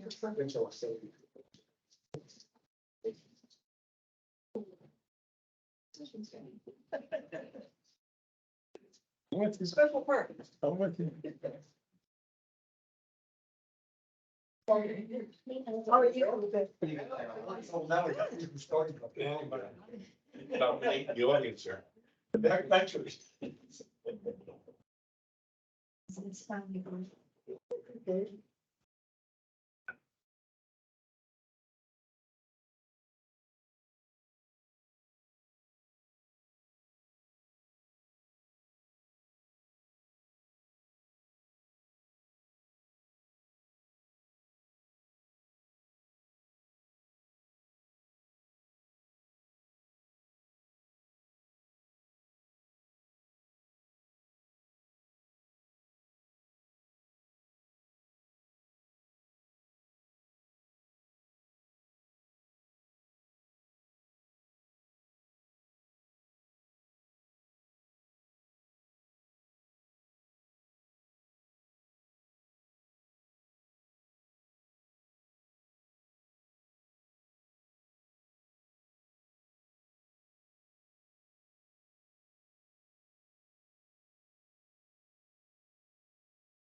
Okay, All right, so it's 3:10. We'll go ahead and we'll call this meeting to order. And in attendance, we have Bob, Ed, Carol and Doug and myself. And we will stand up for the pledge of each.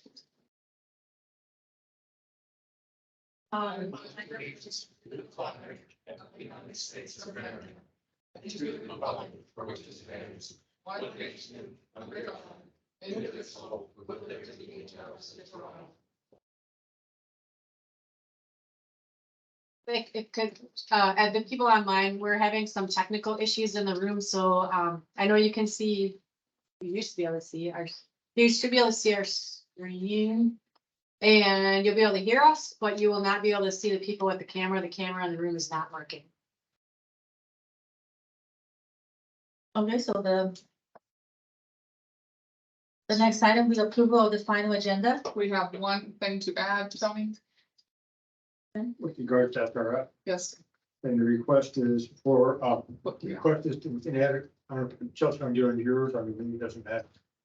With regards to, a resolution, amending the prior resolution with regards to the, fiscal sustainability plan for construction loan with SRF, the numbers have been revised downward in most instances. It was for the loan, the SRF loan for the construction portion of the last round of lakes that were completed. We've already done the fiscal sustainability plan for that. It was accepted. We were doing the final audit of the loan. It was discovered that we actually took out less money than we had asked for, so they have sent an amendment to correct the total of the loan to bring it down, from. Where are you putting that in the agenda? Just under district council, district attorney, it'll be a consideration of adoption of resolution 23-23.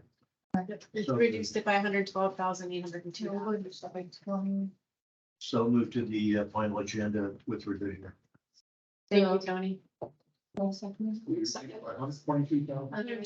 So we have a motion and a second, all in favor? Aye.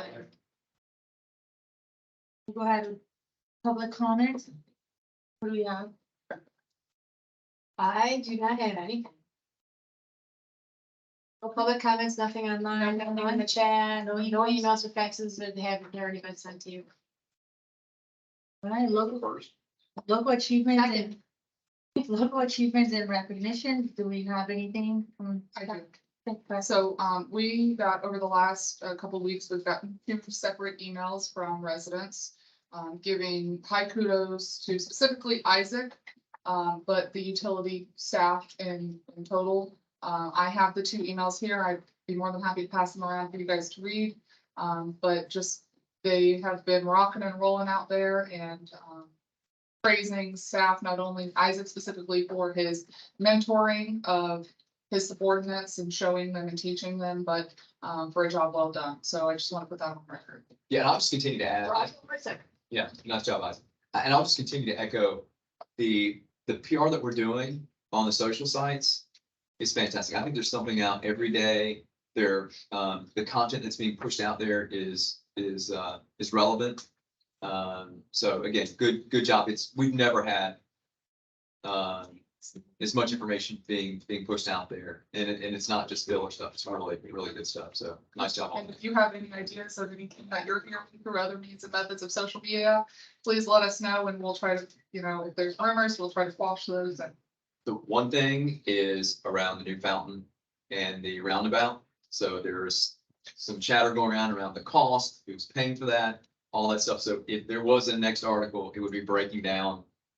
maybe we'll do that on the 17th with the them starting work. Yeah. Thank you, Lee County, for this beautiful roundabout. And it's not a ton, but people jump to conclusions and they see a number and they hear from other people. And so we want to Yeah. stay connected as well. Nice. So regarding the email, I think this is either the fourth or fifth one that we got from utilities and Isaac specific. If it's okay with the resident, I would like for maybe to take a sentence of this and probably post it on our sites to give recognition and a broader, Yeah. not just for Isaac, for staff, for the district as well. Yeah. Just like, I think Lee County does something very similar. Okay, we can work to implement something like that. And just as a general, kudos to all of us right now, just not having a public works director and a utilities director, everybody's picking up a little bit. We're all working with each other. Some days are harder than others, but we're gonna get through and hopefully get some of these positions filled very soon. Sounds good. All right, so we'll go ahead and, advisory committees and items to report. I have one item, and I apologize, Stony Brook and Stony Brook Advisory Committee, it did not make the agenda, but, with following the O&M agreement, this board has delegated a lot of the authority and oversight, the day-to-day of Stony Brook to the HOA, which they in turn, in essence, have created their own kind of Stony Brook Advisory Committee. They approved a contract with Lycans for $29,900, I believe is the amount. That's, And so technically it falls within our threshold for signature. But the uniqueness is they are transferring it from their reserved fund within the Stony Brook Fund, from their reserves to fund that sign replacement. And that's what we need your approval from. And then hopefully moving forward, we can memorialize that if it does fall within the district manager's threshold, that we can sign it to help get them expedited. These are street signs Yes, sir. yes. on our roads and. Yes. Yeah. So I just need your approval to sign that contract. Or issue the purchase order. Make a motion to approve. So we have a motion and a second, on favor? Aye. Aye. All right, there you go. Thank you for that.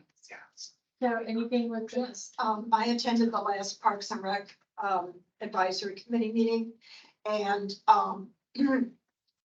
they're starting to come together. They almost have a full complement of committee. They've got one seat left. And I think, they will spread the word among, other people, in the different communities about, and they seem very, very excited about moving forward. One thing I would like to make sure is that we put aside some money, we budget some money for the Parks and Recreation Advisory Committee, because they have nothing to operate with right now. And I think the general, from my observation, there are some people that would like to make a plan for all of Gateway and all the different areas. And then there's others on the committee that would just like to start with one place and do something, improve something. And I think they will work that out themselves, but I truly think they need at least a line item somewhere where they can go this next year and have some money put aside for whatever direction they decide to go. Well, I think that's, And I would like to see at least $50,000. I think that's part of the committee to evaluate parks and recs and amenities within Gateway, identify where there's gaps, identify where there's, maintenance improvements for net new capital. And have them come back to us and say, based on the current state, here's some of the things that we think the board should consider for budget approval for next year. Because we don't want the tail wagging the dog. We created this committee so they can come to us and give us But guidance. they don't know where to start. Yeah, well, that's part of, that's part of the committee. And I think the general consensus on the committee is, Gateway is a total. Right, yeah. So it's, do you start with one place and build, or do you develop a plan and then work the plan? Well, So that's what they're struggling with right now. And I don't think that's going to be a decision that they can decide at the next meeting. Yeah. Type thing. what I think, But because a budget is for the next year, I think there should be at least an amount of money that you we. mean currently approved budget. What we do? No, not this year's budget, next year's budget. Well, What would they want the money In to? 24. okay, so let's get clarification. We do. So right now, under our budget, we have set, the current budget, we have set monies aside for soccer fields, fun park, and whatever it is. So the money is there. I don't think they were aware of that. And, or because the last financial that I believe I saw was February. We haven't, so I guess, I don't know that they have seen any. So that's what I'm saying. So the money is, I think the 50,000, the money's there. Let's see, an up to date of what's left. And see if they can use that. We also have the funding in the bond for some amenities. But I think like Carol's trying to allude is even amongst themselves, they perhaps need some direction and maybe it's from this board. Do you want them to look at the big picture or do you want them to start small and build up to the big picture? I heard something got back to me was that half of them haven't even seen all the amenities. As I think the first thing that needs to be done is everybody on that committee ought to go to every one of our parks and know exactly what is the limit of our problem. That's issue one. The second one is they should, as residents, have a copy of the budget that they can, any one of them can read. So I'd start with those two things first and then start narrowing down where you want to go. But they got to be understanding of each one of our entities that we have. And if they haven't been there, how can they do their job? We have encouraged them to go and also extended an offer if they wanted to schedule a time with Tim to do it or. I think they should. I don't think it should be elective. I think it should be mandatory. And what I would do is, how many members are there? 7. I would have them all collectively go together. And I think you can do that. you can make a committee. Let me check, it's not a fact finding committee, that's the problem, so maybe you can do individual, I'll double check on that. Okay, well, if you can, I would recommend they do them together. But they might probably have to be separate. Yes, and then I think to Ed's point, everyone should get a copy of the budget. They should also, we should identify what budget is still available in this year. And then maybe Laura, you can go to the meeting and walk them through what our bond or CIP looks like. And even give them some insight, like, you know, 'cause if it's not approved, it's still on the wish list, so to speak. So that might give them direction on where our thinking has been on a 5-10 year plan and where we have kind of earmarked projects, and they can take that back and start invest. Because the whole purpose is, we didn't want to be the ones dictating the direction of Parks and Rec. We wanted that to come from an independent, unbiased group that plugs in, rest set of eyes, all that stuff. And that's why we wanted you on that committee as well. So I completely understand where they're coming from, because it's hard to get started on scope like that. It is. It is very difficult. So But also remember, just by putting something in the budget doesn't mean you have to spend it.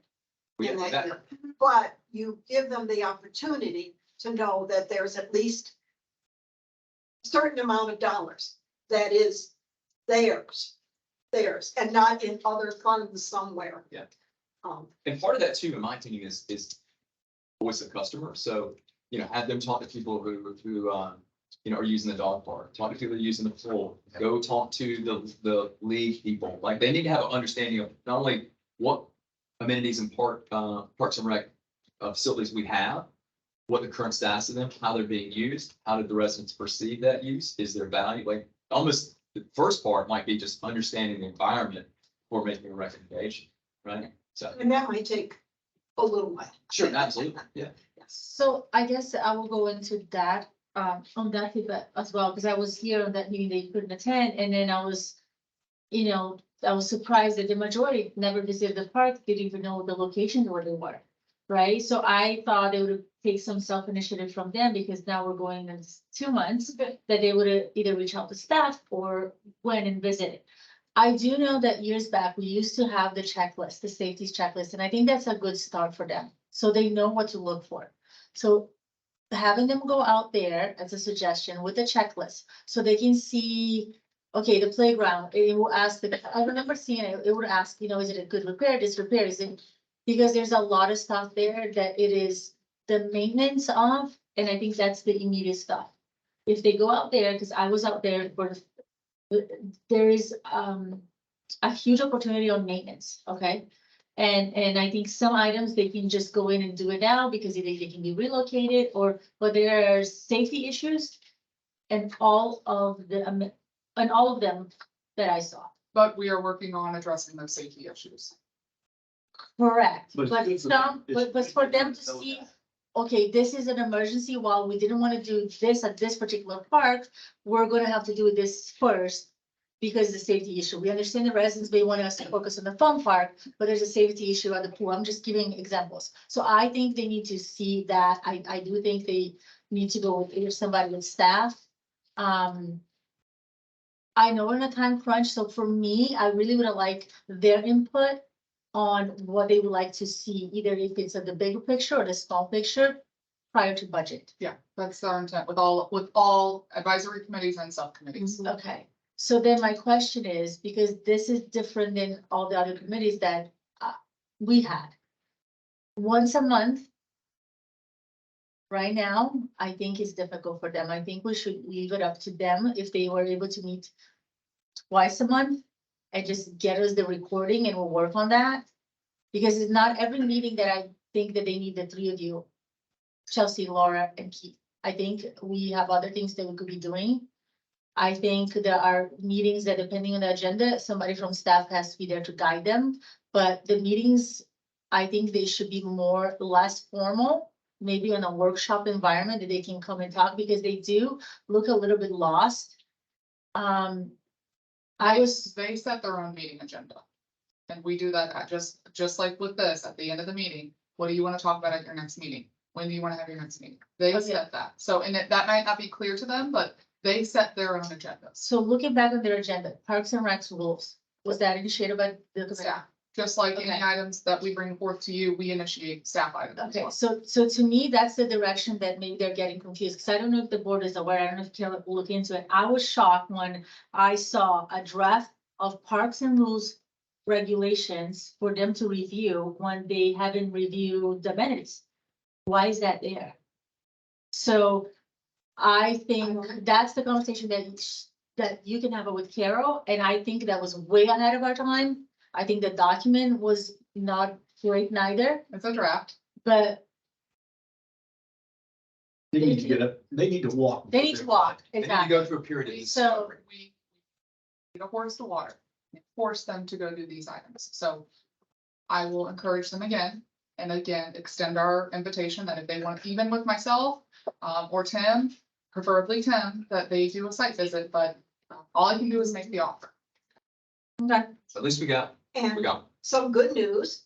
One of the gentlemen on the committee, I forget his name right now, did suggest bringing some music. So they're going to be using the foreign there, what was The the pavilion the right pavilion? over here. And they're looking at potentially doing it on Sunday afternoons, bringing people from the community to play music there, maybe just a jam session or something like that to, start. So I thought, At their it was a meeting, really good idea. at their meeting? No. At their meeting to do that? No, This is on a an Sunday afternoon. event. They're gonna look This into was it. an idea that would Sounds bring like- up like one of their members to start bringing music to Gateway. And they decided to start, and they're gonna do it all themselves. They're going to, make the flyers and do whatever. So they're starting down a small little. I'll just feel a lot better when we try to stick to what the original intent was. Let's get them up to speed on what our parks are, what are the scope of our whole deal is. And then again, we can go into some of these other things, but this is not what I'm envisioning is this committee. Yeah, I think I'm confused too, because I Would you think, like me to relay that to them at their next meeting? yeah, But that's just my opinion. The board feels that they should be looking big picture. They need to first We don't know. understand the scope of the project they're working on, which means if they don't go to every one of these, then what they come back to me is gonna go in one ear and out the other. Because it just tells me they aren't doing their job. so I'll be here's the happy thing. to relay that. So Carol is the liaison, but I really would like to see the chair, just like we have with Stony Brook and Pelican Preserve, them coming here and presenting it. Who was the chair? That's the intent, Carlos. Yes. So we're going on through, so I mean, I don't want to put the pressure on Carol, because she is the in-between, right? But the chair of the committees, just like any other committee, should be coming here and then, At least once a month yes. for an update. Who's the chair? Carlos Stefarelli. Yes. I don't know if I pronounced it correctly. And Madam Chair, with regards to the concept of having field trips, I suggest they be individual. Okay, I mean, an advisory committee can make tours, but they can't have any discussion among themselves. They can't comment on anything they see. At that time, they have to wait until they get back to a public meeting. And human nature being what it is, that's gonna be possible. Yeah, mean, I understand that, Tony, but then we got 7 different times for staff to go and walk people around to 7 different locations. I mean, Let's just say a handful of the, probably, I know for sure 3 of them have gone to all of the sites. Now, it's a 7-member committee. I haven't spoken to the but others. my point is, if we're gonna do this, let's do it right. Let's have a full committee. Let's have someone from staff walk them around so they all see the same thing. It's a guided tour, so they know this is a concession stand. This is a utility building. This utility building is used to house. Make it a public meeting with an agenda. No, Because they that will- doesn't help. So how about this, Tony? How about they will do a tour, a no parking tour, 2 o'clock. They'll go around and look at all the facilities. At 3 o'clock, they will get here and that's when they will discuss all their findings. Would you be comfortable with that? Well, I mean, human nature being what it is, people are not. Tony, don't worry too much about We'll this send you with stuff them. here. Wanna go with them? That'll be, no, but human nature being what it is, people are naturally gonna want to engage in dialogue. You'll say, oh my goodness, look at this, or oh my God, what do you think of that?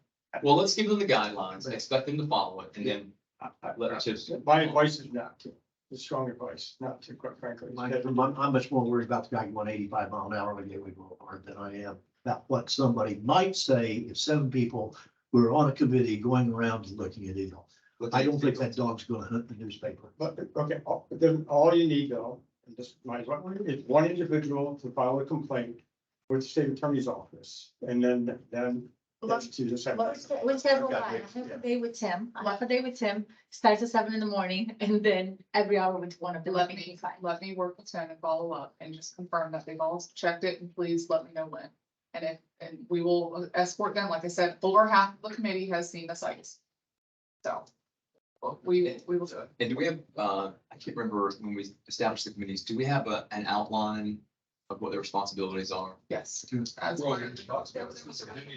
Yeah, okay. And then we amended the resolution next meeting. Okay. To include. So I think, I think discovery, education first, discovery, and then they probably need to create like what their mission statement is or something. Like that. We will gear them towards the big picture. Thank you. That's very cool. Let them be, Thank you. let them be innovative, but let's make sure everybody's on the same page. Madam Chair and Board, I would suggest also that Chelsea monitor them, and admonish them not to have any communication among themselves, but anything they say. Believe me, they are admonished frequently. So I believe. Speaking for the subcommittees, they have gotten the message. Don't talk to anybody. Don't do a single thing. Write something, write a big narrative and send it over here and bite, become an agenda. It might. I didn't adopt sunshine law. I'm giving you guidance on sunshine law based upon Mayor General's opinion in case law. So just one more thing, follow up with Doug's comment. So regarding to going out there and, you know, getting feedback from the residents, none of the committee members have gateway emails, right? Correct. So they would have sent to customer service and that is sent out to all of them. Yes. Okay, so maybe underneath on the website, a link that says contact Parks and Recs, and once they click on it, it's gonna go customer service, but it gives the residents an option to get them information directly. Okay.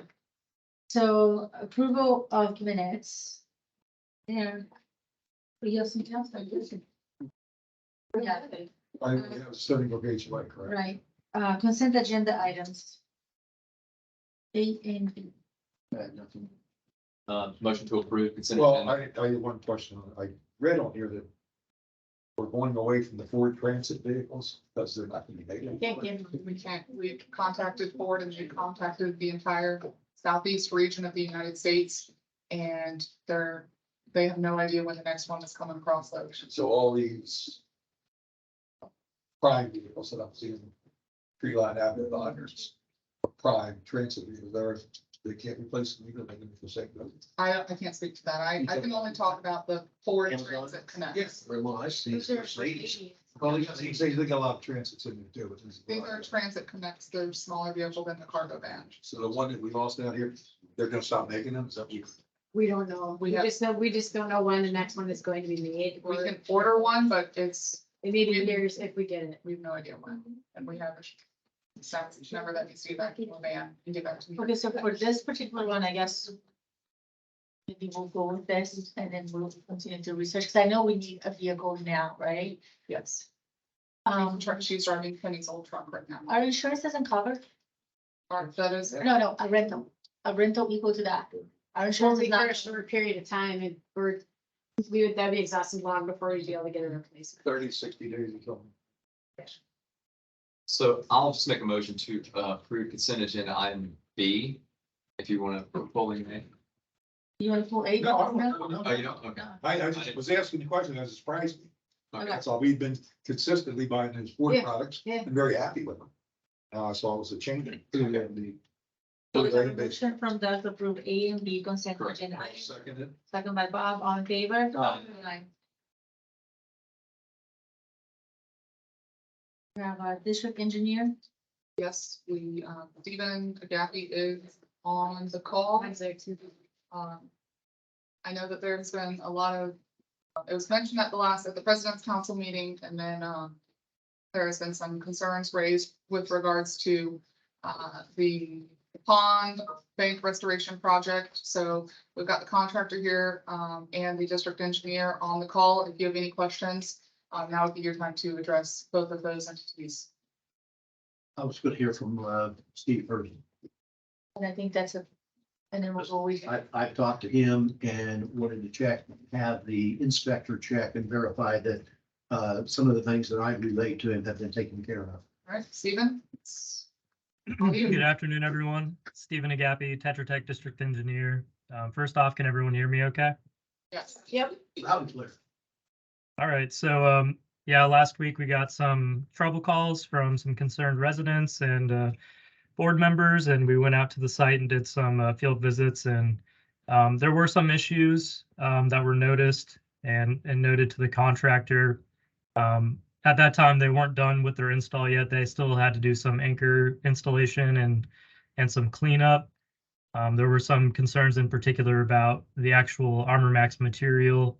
I worked with Ben Campbell, the product representative from Armor Max, shared photos, talked to him through it, and we came up with a plan to mitigate any of the installation issues that were out there. He prescribed some additional installation procedures to help tighten it up, all of which the contractor has done. They had to fix some washouts that kept popping up from irrigation heads. They were able to address all those, but they get them fixed, and then a moment later it can pop up back again. So they've been chasing those, and they've been addressing them as they come, which is honestly pretty typical for these projects over the years that we've done these. That issue always comes up with the washouts as we do construction. So today, 62 stands with the rock installed. They're waiting on sod. Sod should be delivered and installed on Monday and Tuesday of next week. Friday being Good Friday, the fields are shut down for sod. So earliest they can get sod is next week. On Lake 58, that installation is going rather smooth. There's been some issues with washouts, but they've been addressing those as they come. The material is going in a lot smoother and tighter. And they're installing rock on that lake right now. So I'll just leave it at that. If you guys have questions, I'm sure you do. I'll be happy to answer them. I have some questions. You want to start first and then I'll go after you? Yeah, I passed around the board. Not maybe that, and I'll show it to Bob since I can say everybody can see it. This was a picture I took Thursday when I was invited up by representatives of Stony Brook on 62. The quality of the layout was not, Chris, I see Chris here, was not what we've seen on any of the other ponds in Gateway, certainly not myself. It was gapped, it was rough. I slipped twice and fell because there were holes underneath the Armamax. It just did not, of course, I didn't see it before, so I can't say what happened or how it was done. But when I went back, what is today?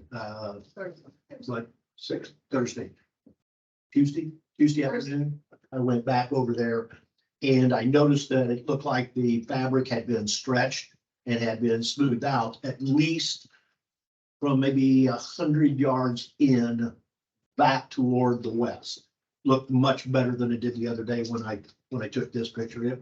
This was up close behind the house that's on the corner. When I'm walking on those historically in the past, my biggest fear is I'm going to slide. It's so slick that I'm going to fall down and go down in the lake. This I didn't worry about because I felt like I was sinking in the ground as I was walking, which gave me the concern that it was this properly compacted. Then when I was back there Tuesday, it went clear back to the back over the north side. I had serious concerns and Wyatt had already left, so I didn't get a chance to try his levelometer out or whatever you call it to show that it's a 4-to-1 slope. But I don't have crosshairs in my eyes, but that was not 4-to-1 slope. You're talking about 62, Uh, 62. 62. It's too steep back in the back, way too steep. So I just questioned, was our inspector there when all this was there? And did we use the levelometer to verify that we were meeting 4-to-1 slope in those particular areas? Because once you get that stone on there, it's history. It's so far done. It's very difficult to handle. So one compaction to the slope.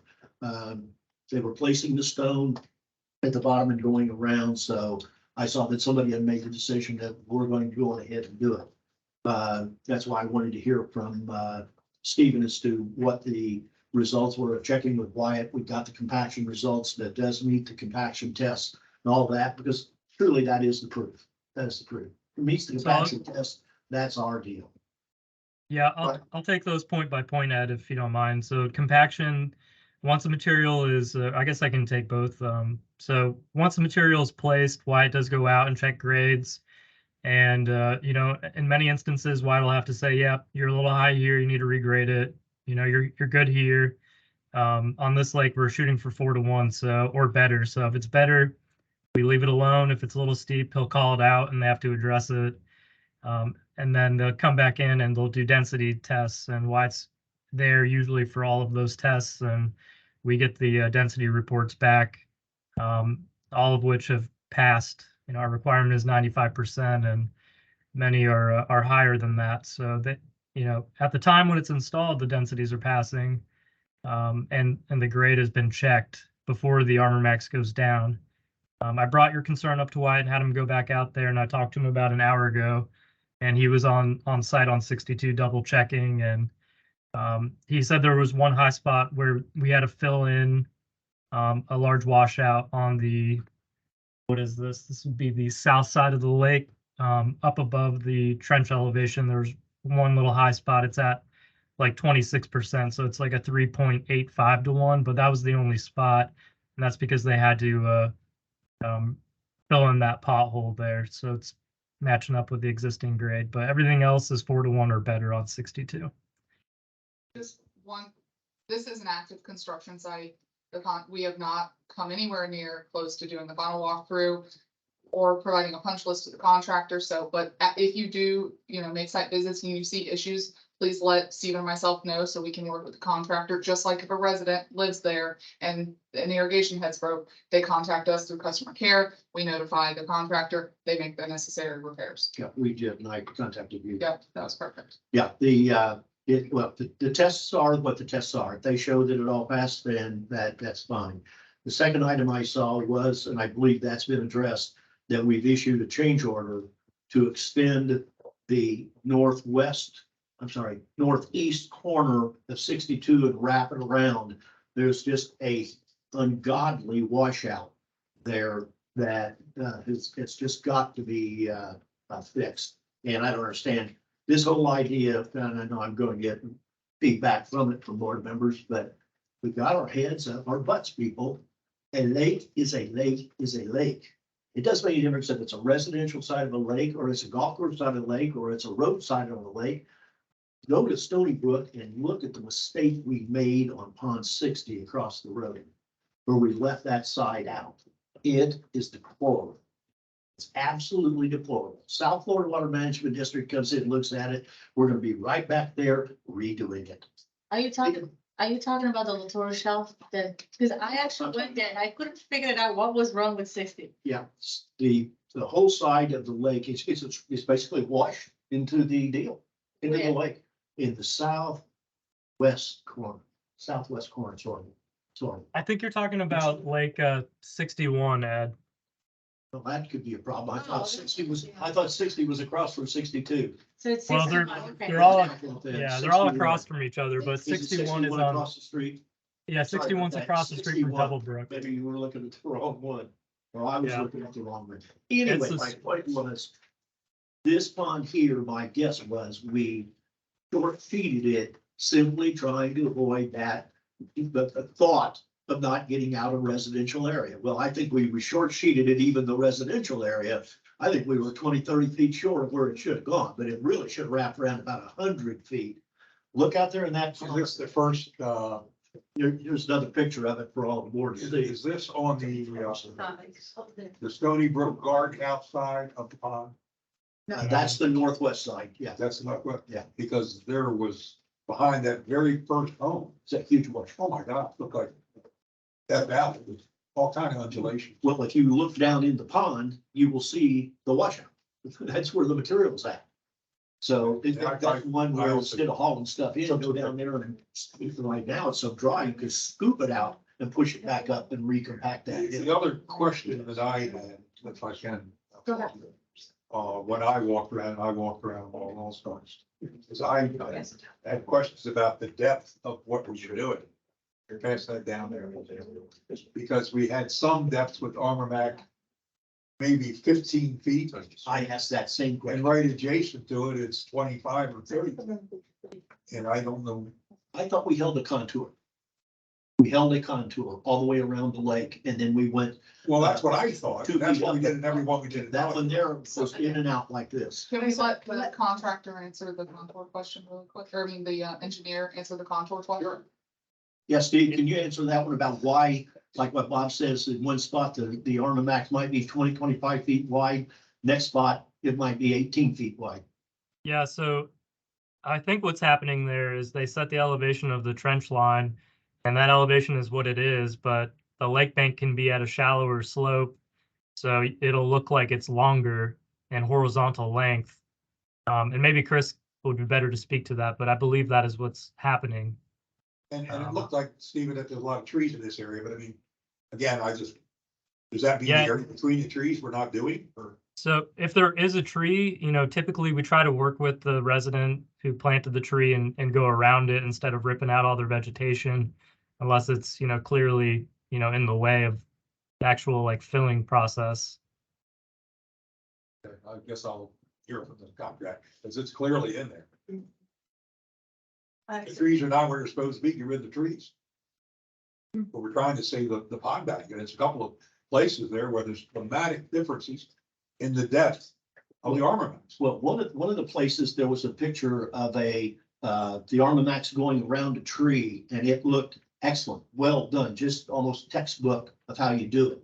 Then in the other place, we go around the tree, we skip it. So I didn't understand. I got a bunch of pictures. Yeah. It's not one spot. I didn't understand what the basis was. As the sun, we incorporated the Armor Max around the tree, and then other areas we went short of the tree and missed it, but I didn't understand. But I had never seen that in the Pelican ponds we did. Of course, we don't have the trees there. So on 62 on the north corner, there's like a bunch of cypress trees. And that's kind of like the start of like the littoral zone for Lake 62. And that's why we stopped at those cypress trees. But the rest of them are on the lake bank and we kind of have to incorporate them into the work. I don't know if that's the exact instance you're speaking of.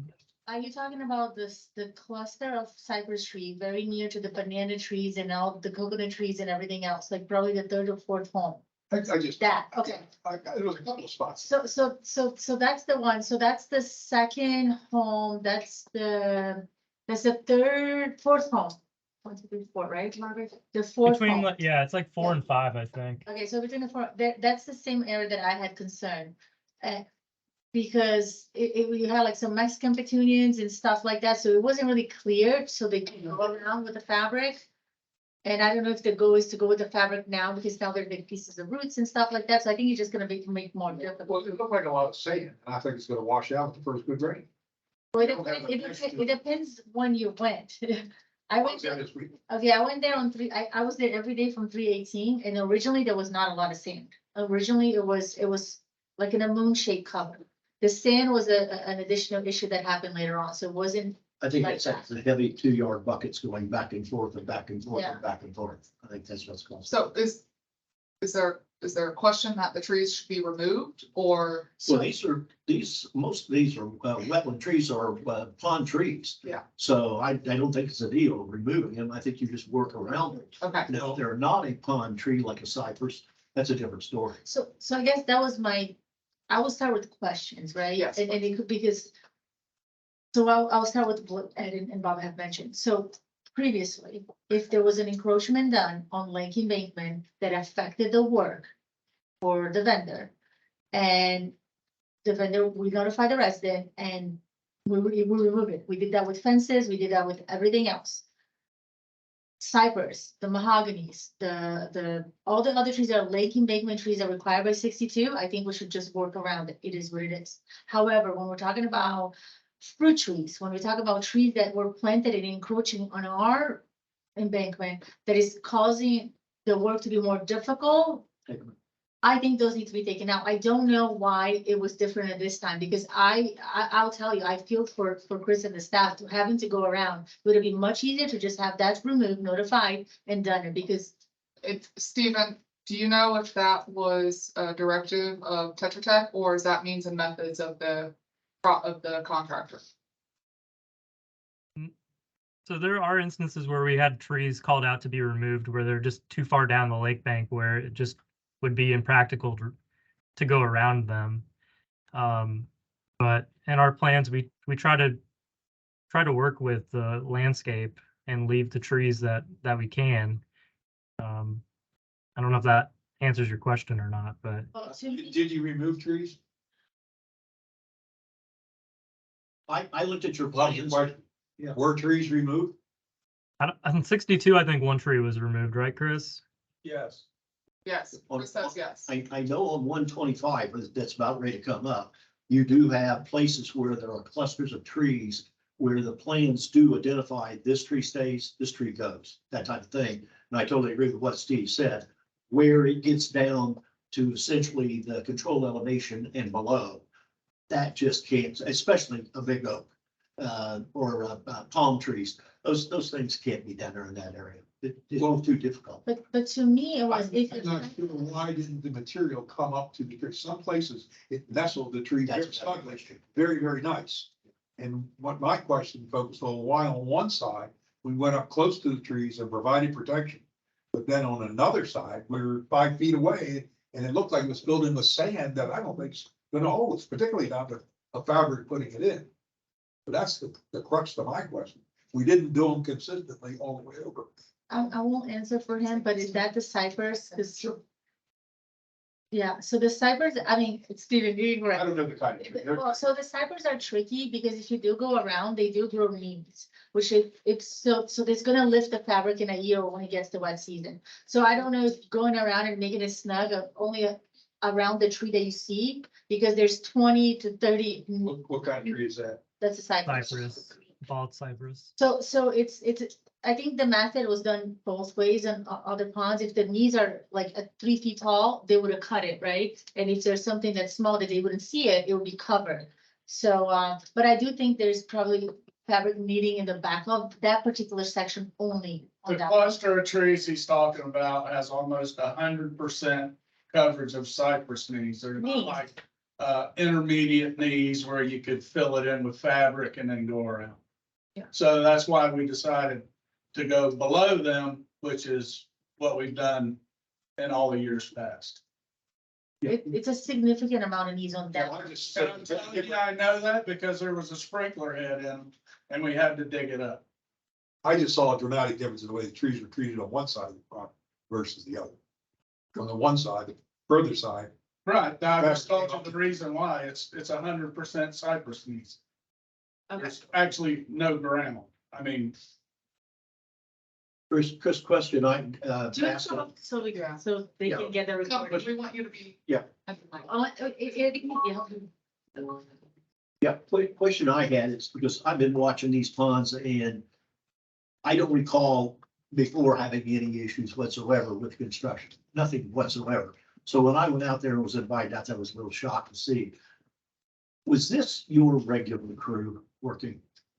This was one of your regular crews, not a. This sub- is my regular crew. It is a regular crew that's done the other ponds in the community. Okay. There's some new people in, but I heard a story that it was a crew that had done work on the golf courses and that type of stuff. That it was not one of your regular crews, which would then. we've incorporated other people. I mean, it's not the exact same crew. Todd's dead. I mean, he died, so. TJ's there and he's very capable. So the reason why you went out there and the fabric was loose is because, yes, we had to change gears. As everybody knows, we're a month behind from the get-go on the like 85 and 88 fiasco, right? Well, okay, good. I'm not aware of what the fiasco was, but. Was We- 85. It took us 4 weeks to finally figure out that like 85 and 88 are connected across Griffin Drive to 6 or 7 other lakes. We couldn't pump them down. So we spent a significant amount of time and money, because diesel fuel is expensive, trying to pump these lakes down so we could get started. That didn't happen. So we filled over 10,000 lineal feet in 4 weeks. And I made the decision to just cover 62 quickly, put a few pins in just to hold it in place, and we'll come back when everything's filled, because my motor was running towards getting this lake bank filled. So yes and no. In the past, you went and we took the time to go ahead and stretch it out and get it ready for stone. Well, it wasn't ready for stone. I just wanted it covered.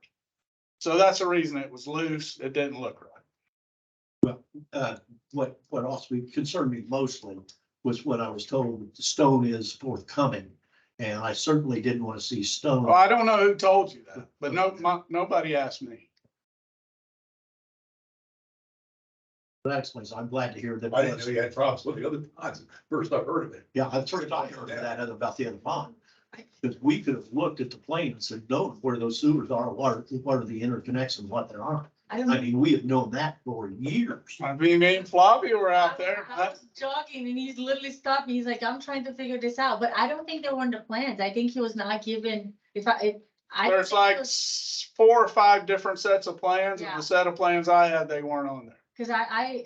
Well, that doesn't surprise me. I've got the official plans in my bedroom, so. They're the ones that hang on your wall. The ones that hang on my wall, Okay, right? so let's get back to 62, because I still want to address a few issues that were not addressed by both of you. That was it. And then I think it's, you can just say that as we're gonna do both of you. I just want to find it again, and this is why we don't get into means and methods of how to do a job, because he knows what constraints he has. And that's why, And observing and these- making. And none of notes. these issues are means and methods, none of Okay. them. Okay, Now, the pond drawdown, that's a different story. That's his, but he should have information to know what you're trying to draw down. If you're trying to draw down the whole west coast of Florida, that ain't gonna work. And those ponds are, almost every one of them, interconnected with a 48-inch pipe. Yes. okay, so then, 48-inch pipes go under Griffin. okay, so let me get to Stephen, because my question is to And Stephen, I do that. and I then do. clarification. I wish somebody had said something. So I saw the issue with the fabric. I was not concerned with the way the fabric was. I was more concerned of why was happening with the washouts. And I saw they went there and didn't repin it, but I wish the irrigation was repaired, because I knew that this is last, so that's not mainly my concern.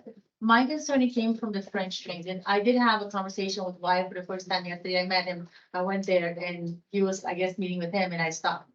So I want to get clarification from this board regarding the French drain installation. And that's the only thing to me that was time sensitive, because if it was a miss between Tetra Tech and the vendor, it's something that I wanted Chris to know ASAP, because it's gonna be a lot easier for him to fix it then.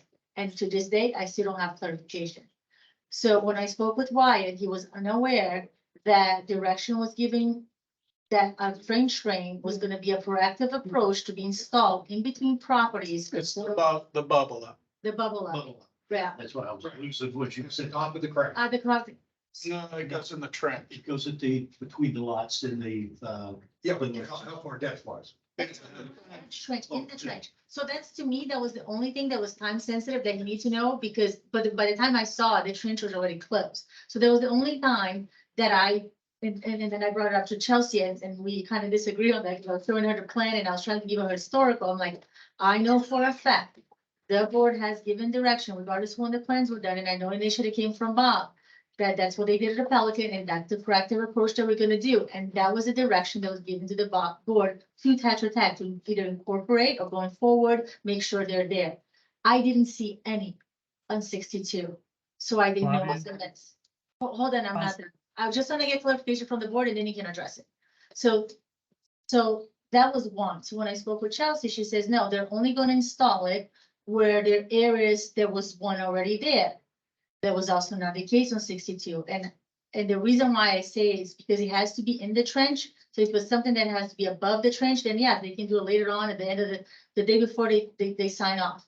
It was not done there. And I went to 88 and I went to 85. There were some installed, but they were not installed in between the homes as we had requested. So before he answered, it was the consensus from us that that was the approach that we're going to take. The drain boxes in between every property. And That was the, absolutely approached. Okay. Pelican took that state. However, that's the whole purpose behind the drainage project we've done.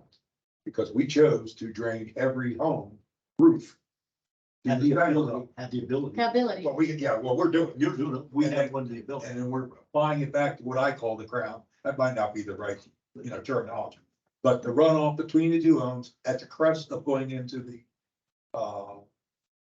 armor max, the stuff. Well, here's We want the bubble up to come out and then just flow over those steps. here's the issue. I talked to Steve on this. This is gonna be the shocker. Stephen, and correct me if I'm wrong, but you said that we told you as a board not to put in the bubble ups. I do not remember that meeting at all. Neither do I. Okay, And if we All right, did, so- then I'm wrong. Then we have to address it now, right? Later on, 85, 86. I was at the meeting where it was discussed All right, and Stephen, agreed upon. Stephen, can you clarify and then So what we do is where we find a rain leader. So 85, 88, we're digging our trench, we find a rain leader, we install a bubble up. And Christmas parade, right? The rain. Is it? Leader. comes off the gutters and it's, It's a pipe coming Oh, off. okay. Leader. Sorry. so we were installing the first round of lakes, maybe the second round, we were installing Every, a box at every lot line. And nobody was tying into it. And it was discussed and we came up, I don't know who came up with the idea, but it was when we cross somebody that is actually draining their roof drain into the lake, you intercept. we intercept it and put it in the bubble. So anybody that- the roof, the rain leader doesn't go under the armored bank. Right, That was the whole idea. can I speak? Go ahead. On March 4th, 2021, I gave a presentation on how we were currently doing things, which is installing a bubble up box at every lot and tying into drain lines that were there and installing drain boxes, bubble up boxes at the lot lines where there was nothing. I gave a cost estimate and breakdown for that method, and then an alternate method to install a bubble up box there and then extend a drain line underneath the Armor Max to the lake for every lot. And I gave a cost for just homes that had drains. And we talked at length, probably 30 minutes, about, the different techniques and, what we should do. And it was decided by the board to only install drain boxes where there were existing drain lines. But that was That's said. I- March I 4th, slept in 2 years. 2021. I'm wrong, then. So, and Stevens' plans where they know there's an existing drain, They put it. they mark it. And then when we find others, it becomes a change order. How Yeah, do you so handle then if you do it that way? And I was over, Joe, what was the pond that we went to second? 58. I get the right number. The 58's the big giant. Big giant. Yeah, with the. We saw, like, I'm not gonna call them washouts, but they were definitive swales Between the houses. between the houses and right where they crest to go down the hill. There were washouts. That would be the place I would always put a drain box. Put a drain box in. But so if Where's it gonna drain? if we're gonna put, it's just gonna bubble up. Just gonna bubble up and level out. It's not Well, just that's gonna where it's go down gonna that. start. But the better question is what are we going to do with that ravine that is right above, or how, what are the plans call for doing with that ravine or that swale that goes back toward the lot? Still probably within the LME, but it's a hole. What do we do with that? Usually when we're prepping for sod, we put fill in and then Put fill sod in. over it. So I think the point that Flavia, this whole conversation we've been trying to get at is the board gave direction in 2021. March Yeah. 4th, 2021 at 3:35 PM. So the So- board, and I listened to it last night, the board gave direction to only do it as the contractor is doing it right now. If the board so wishes to choose that policy, speak now or forever hold your peace on this set of ponds. Now, going back to the ones that he's already completed, that's a whole different conversation. I But think it's just like. again, like Chris has said, we're racing Mother Nature right now. He is gung ho, has done a lot of work in a short amount of time. Kudos to the contractor. A little sloppy, but he's coming back to clean it up. Unfinished. It's unfinished. Touche. If the direction is to put these in, we need to know now. So I guess I would need to know from Steven.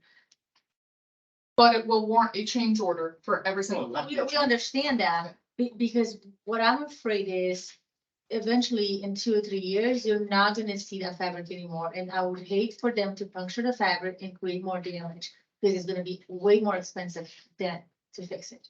Well, the only thing we're gonna be able to do in the future is just go to those points between the lot lines, put in the box, and the water's just gonna have to bubble up and feed flow over. But my suggestion would be if you want them installed, it's not a big deal whether we could install them in 85 and 88, it'd be no problem.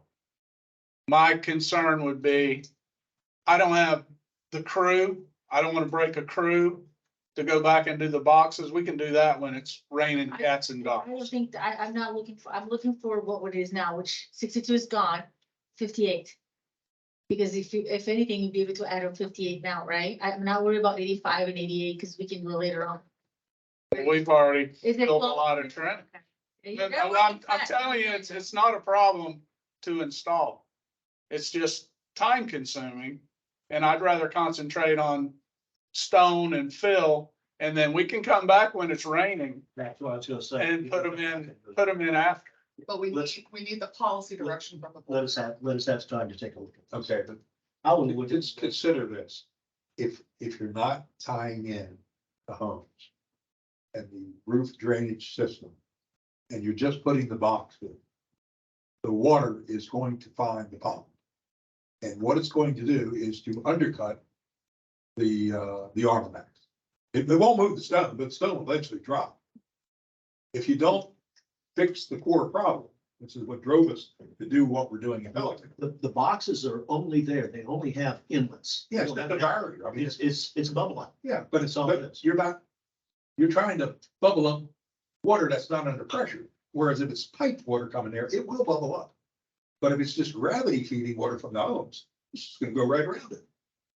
You know, we channel it through the piping, Yeah. and that's what causes it. What makes it work is connected to a roof drain. That's the only thing that makes it work. Otherwise, But if it's not, it's a cigar story. if it's not, if it's not there, Well, without It's some fine. motion to require roof drains, mandatory roof drains, you have houses that don't have gutters.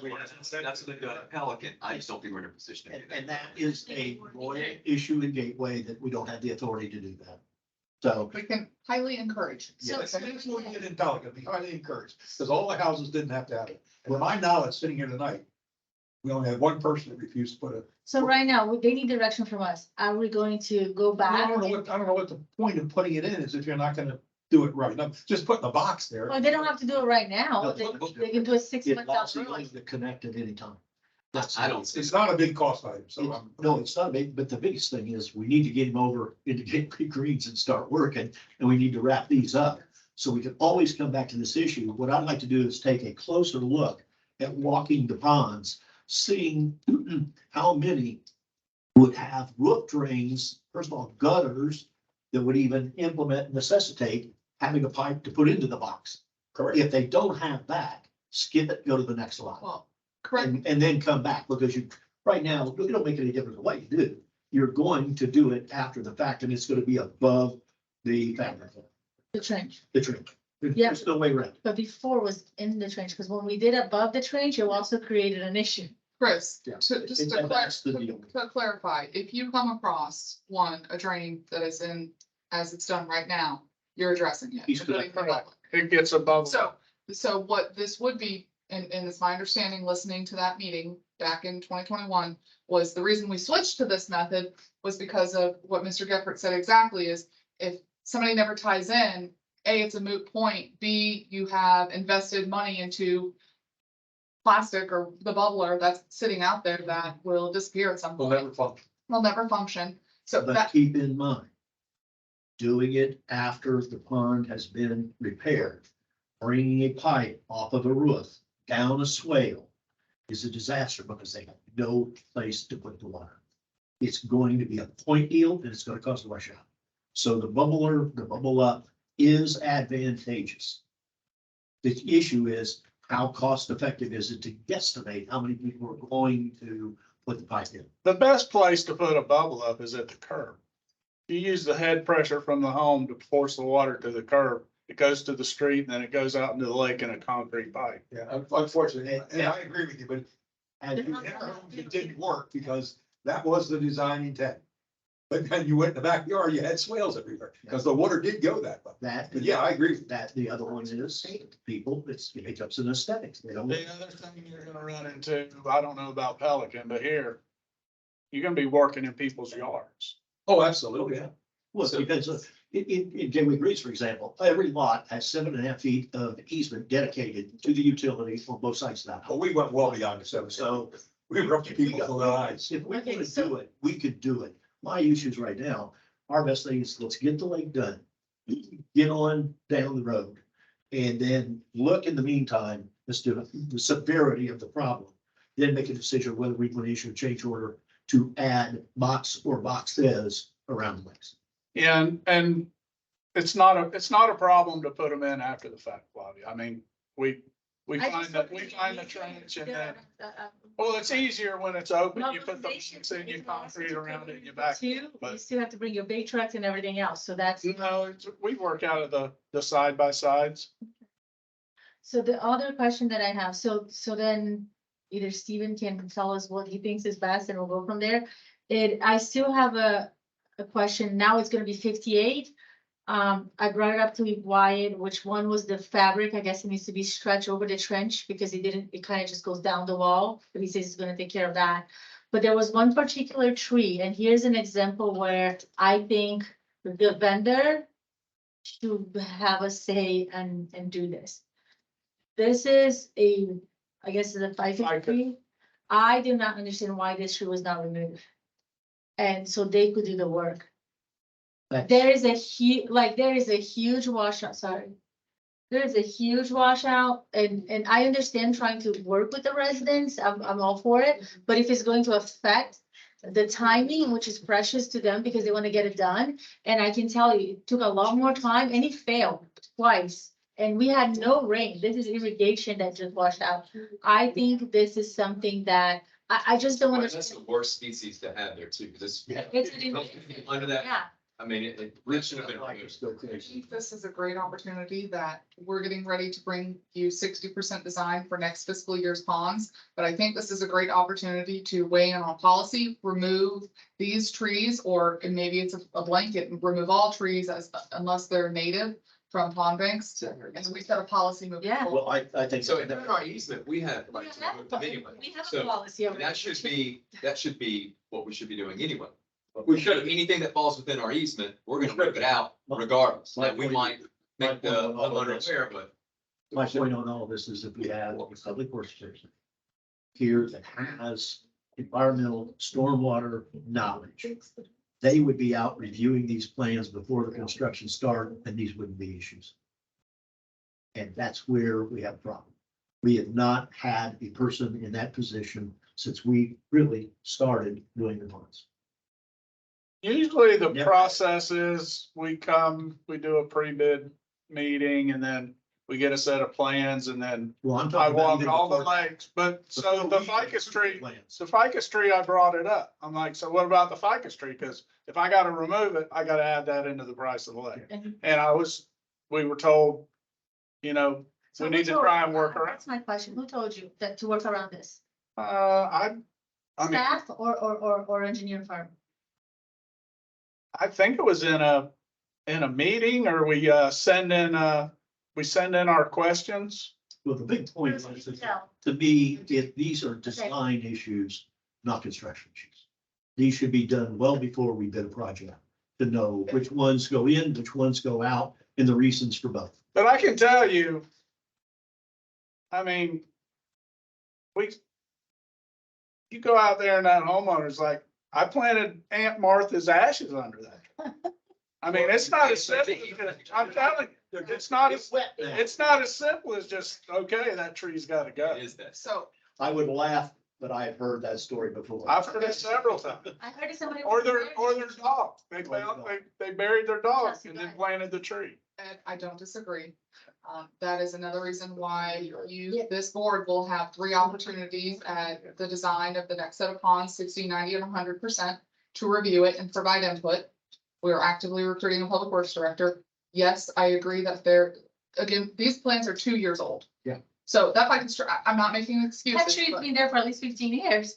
So, agreed, I think it's a combination of should be caught on the front end, but then also working with the contractor and the engineer, we can work together as a team, we're all on the same team here. But I think Chris has, his hands full, I think we've got some, we'll come back and have a discussion about the bubblers at the next meeting. Stephen will be here at the next meeting because of his monthly report, and I think we can have a lively conversation then. We can get out, take a Yeah. look at that and make a determination on how that, is. Right now, we gotta get to the next one. Yes, We absolutely. gotta get to the next one. Okay. Is there anything else for? I will be over there with a chainsaw on any tree, any trees I see, This that's is, one out. this is public record, Ed. 15 minutes. All right, Okay, so let's go. you have anything else for Stephen or No. Chris, thanks for coming in. Chris? Thank you. Appreciate it. Thanks, Sorry. guys. Anybody else? Nothing else for Stephen, right? Nothing else. Admin agenda items. So we're looking for approval of award for the ITB 2304 UT generator for irrigation pump station. Second. All in favor? Aye. Next item is we're looking for construction management and CEI for said just approved generator for irrigation pump station with Tetra Tech. Yeah, second. Second. All in favor? Aye. The next item is the long-standing North Haven development. And this is for your consideration for approval. It has been vetted in depth. That is a track record for comments and questions and responses. What was that, 8 pages? 23, 27? I think there's another one that might be longer that's coming. Gee. Oh, yeah. I think Daniel's That's- Parkway. Well, I looked at every one of them and, some might call them nitpicky, but, they certainly were, full coverage. Yeah. They caught everything. I moved to approve. I'll second. All in favor? Aye. All right, the next item for contention is the proposed project manager position, which would assist whoever would be our future public works director position. There is a job description attached. We're halfway through the fiscal year, so that's why we chose the 60,000. We provided Paychecks did some comps for you all for your review as well. And so, Questions? yes, First one, is this a salary or an hourly employee? it would be salary. Okay, good, because I was hoping you weren't gonna say the other. Nope. Second thing is, I did not really like the term we prefer project management professional, PMP, registered architect, professional engineer, licensed, certified contractor license are highly preferred. I would like the word highly mandatory. Well, If just you're just going- keep in mind too, keep in mind, if you put that it's required skill, you have to hire. Somebody with them. And I know that might be our intent, that we're going to have someone that's PMP certified, but you can't. Here's the problem, got that, this is the reason I bring it up. Throughout this, and you talked about an exhaustive specification, this was exhaustive. Don't know where it came from, but it was exhausting. But inside of this, throughout, there were little overtones of design. This person has design capability. If this person's not a licensed engineer or architect, he doesn't have design capability, because he has no liability. None. So that's why I say either take out all the design related stuff and leave in highly preferred, or put in mandatory and then leave in the design. But you can't do both. You can't have a engineer or a person in this position going out and talking to engineers and contractors on this level when he's down at this level. You can't do that.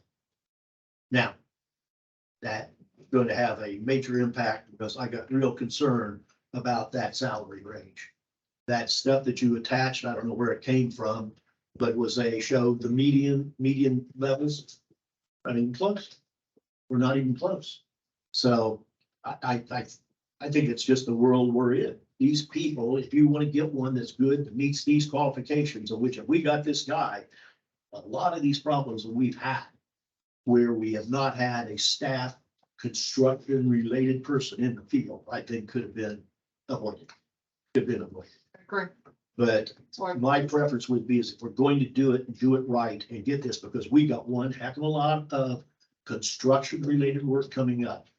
That I think it needs to be, the guy needs to be registered. We can always drop back if he's not a registered professional. You can always drop back.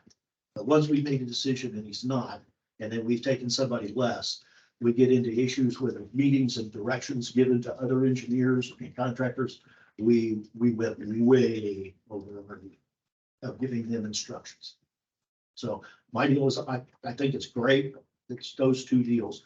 Either we make him a design professional and have the capability of a design professional by being a design professional. Or we go the other way and then we go through here and cut out the things that infer that he is a design professional. Either or, I can go either way. I would prefer to go to the professional route first. And if we can't find him, then go back to the other. So let me ask you, does the public works? Does it have a requirement or preferred for the same amount? The one that the. Oh, the director, clerk, the director. Yes, I believe this is a lot more extensive because this is specialized, whereas the I public, totally agree. whereas the The director can be more. big picture. so Yeah. then I think you'll be required, just because if it was required, then I could flip flop, but if it's not, then I guess I'll be inclined. That would be my intent as well. I'm inclined to say required. So, and are you saying that in your opinion, you feel that the design criteria should stay in and that the salary parameters should be adjusted Yes. accordingly? Yeah, I think the market's gonna take us down. We're gonna go over $100,000. There's no doubt in my mind. If you go the design professional route. If you go the. Chelsea, do you need guidance from the board as to salary parameters? Well, Bring that to us real quick, like when you don't get anybody. Well, we're feeling that with the public works director salary position right now, and that's up to 103, and we're not getting any bites. And if we do, it's, I think Doug said it best, you find the best available candidate that you can right now. They may not fit everything that you're looking for, but it's true, this is a non-budgeted position. And it's gonna be a funding question regardless. So the board has to weigh in. The current range for a project manager within Public Works, the range, Including in design. Florida, I didn't include design, this is just a project manager with Public Works in their back. Yeah. It's the average for this falls right now between 117 and 127,000. That's where it is. Yeah, and then it ranges. Now, again, I'd say within the bell curve, it's probably 89 to 150 is your bell curve, with the peak being at about 117 to 127. And there's currently 122 of these jobs open in Florida right now. And again, this is just me quickly on the fly. Keep in mind another one that I thought about, but it's what got us in trouble the last time. If we would hire this guy and then think person, this Person, Individual. yes, employee, never gonna win. If we hire this person and we think that we're gonna try to get them to wear the Public Works hat in the interim or as a part of their job description, I do not. they will be gone with the wind. And- You can't overload these people like we do. We knew this was a problem with the Public Works director. We knew we needed an assistant. And At the same. he's going crazy. The same could be said Okay. for the reverse. You hire a director and you don't have a secondary, if it's a project manager or an assistant or a deputy. That's the reality of our The load of work we've got and the level of construction we've got, I think this guy coming in and he does his job, or Yeah. he is going to be busy. I mean, this is one of those things where, and sometimes we have to do this, where we have to hire someone that can wear multiple hats. I think our shift should be find the core areas of responsibility where we have the biggest vested interest. Find someone that can do that job. Because that's where the risk lies. Let's hire that person. And then if we need a secondary role or we need to do something else, but it's just so hard finding someone that has this and that in today's market. Well, and again, coming from, we have done some interviews for potential public works director candidates. And again, like I said, not all of them fit every single little thing that we need. And kind of like Laura and myself, I am not the greatest person with numbers. We complement each other, and that's what I would hope of this position, is that they would complement the director. This board's been asking for a project manager for 5 or 6 years. We have talked about, even you stepped in that role for a little bit, but we have Yeah. said, project manager, someone to keep us on task that, time, budget, quality, all those things is critical. That's where we fail. So I think, what you want. I would just focus in on, PMP certification, someone that can fall in. If we find someone that has some additional skill set, great, but that's like a nice to have, Like, like just see what the dollars are and. hire the best available talent you can find. And we'll worry about the dollars. We'll have to back into it because it's not cheap to hire anybody. And it creates. Yeah. It creates parity within your organization. We'll have to address that too. So it is what it is. I move to adjust the salary parameters for this position. Up to 130,000. You said 127. Yeah, I mean, that's the top end of the range. If it was me, 60 is too low. So but you hire someone at 100, then you are gonna throw off all the other salaries we have, but. I go But 85 we to are 120, but budgeting we're just. time. So we, This would be a time to readjust everything accordingly. I'd like to And thought I something. think this is the real world that we're in right now, and I'm telling you, people are getting paid nicely. From a real world perspective, I'd like to point out to the board that on October 1st of 2018, we had a grand total of 14 employees. On October 1st the next year, we were still at 14 employees over here at staff. The next year, 2020, we had 15 employees. From then to now, we went up to 17, which was a 10% increase. The next year, we went up to 20, which is a 15% increase in personnel. And if this person is hired, right now, we're at 24 today. That's a 20% increase in staff. We don't have money problems. we're gonna, well, we got an equal increase in the amount of work to do all the projects. Not only that, I would argue that we have been understaffed by 20 to 30%. over the past 5 years. I think that's a bigger issue. We may have been in the past, but nevertheless, that's where we were. But here's what we are increasing our costs by 40%. Yeah. 40% increase in staff. But what are you gonna do, Bob? How are you gonna do the jobs? You know, I can always justify jobs. I can always do that. Cutting them is really tough to do. No, I mean, these projects are projects that we have to do, not that You know, they aren't elected. But we've got to figure out how to do it without always hiring people. We can't just keep hiring people and raising taxes. Okay, so we have a motion from Carol to 130,000, a cap at 130,000. Correct. Okay, do I have a, To adjust the salary parameters up to 130,000.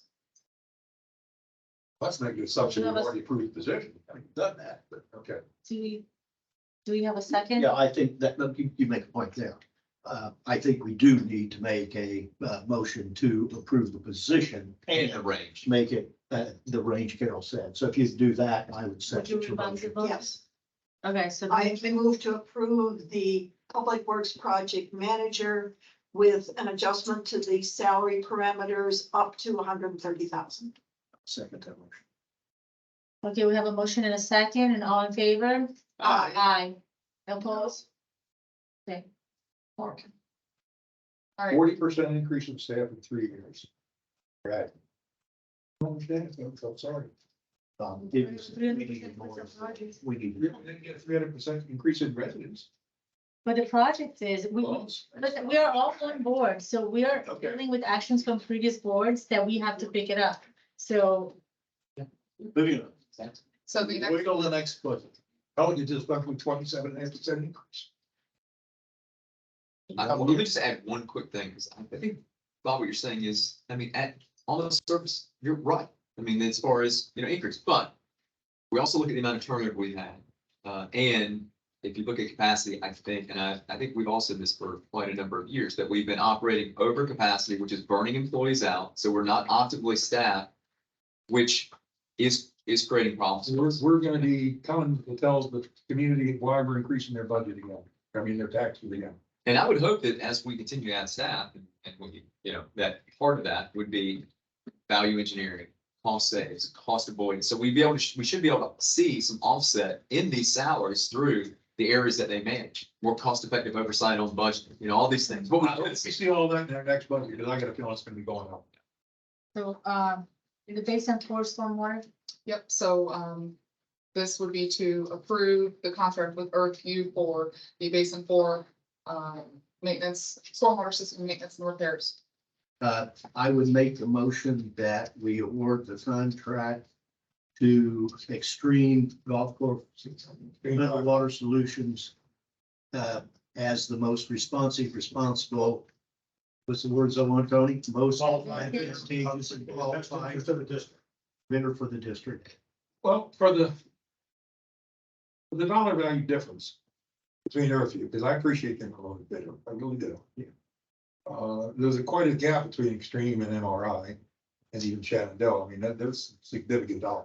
There's not a lot of difference, less than 10% in that neighborhood between Earthview and Extreme. And Ed, I have to agree with you on this one because we know Extreme. We have had a lot of experience with them. I don't know Earthview. They may be great people, but I'm not willing to. But the difference in money, I'm not. willing to- Earthview is the town of Fort Myers Beach's contractor. Prior to them was Shenandoah, so I have experience with both.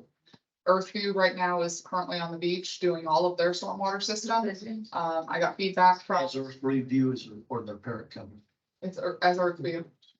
And they, again, will support whatever, the board chooses, but I have experience with Earthview, with Shenandoah. Staff has experience with the other ones, but this was recommended, for Earthview, but if the board so chooses to go with Extreme. I'll go with Extreme. Parent company of Earthview is the one that screwed up the storm sewer or the force main project out on Gateway Boulevard. okay, so we have a motion for Extreme, Yes, that's sir. Ed, that's second by, Bob, all in favor? Aye. Aye. Thank you. Okay, do you guys, so it's 4:30, do we wanna, We can take a 5-minute recess and we can set the court reporter for the public member for such. a Okay, so we're gonna take a recess and for this meeting, Yes, take up the, closed door assessment.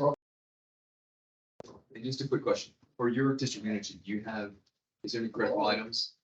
Oh, I don't know. That's one.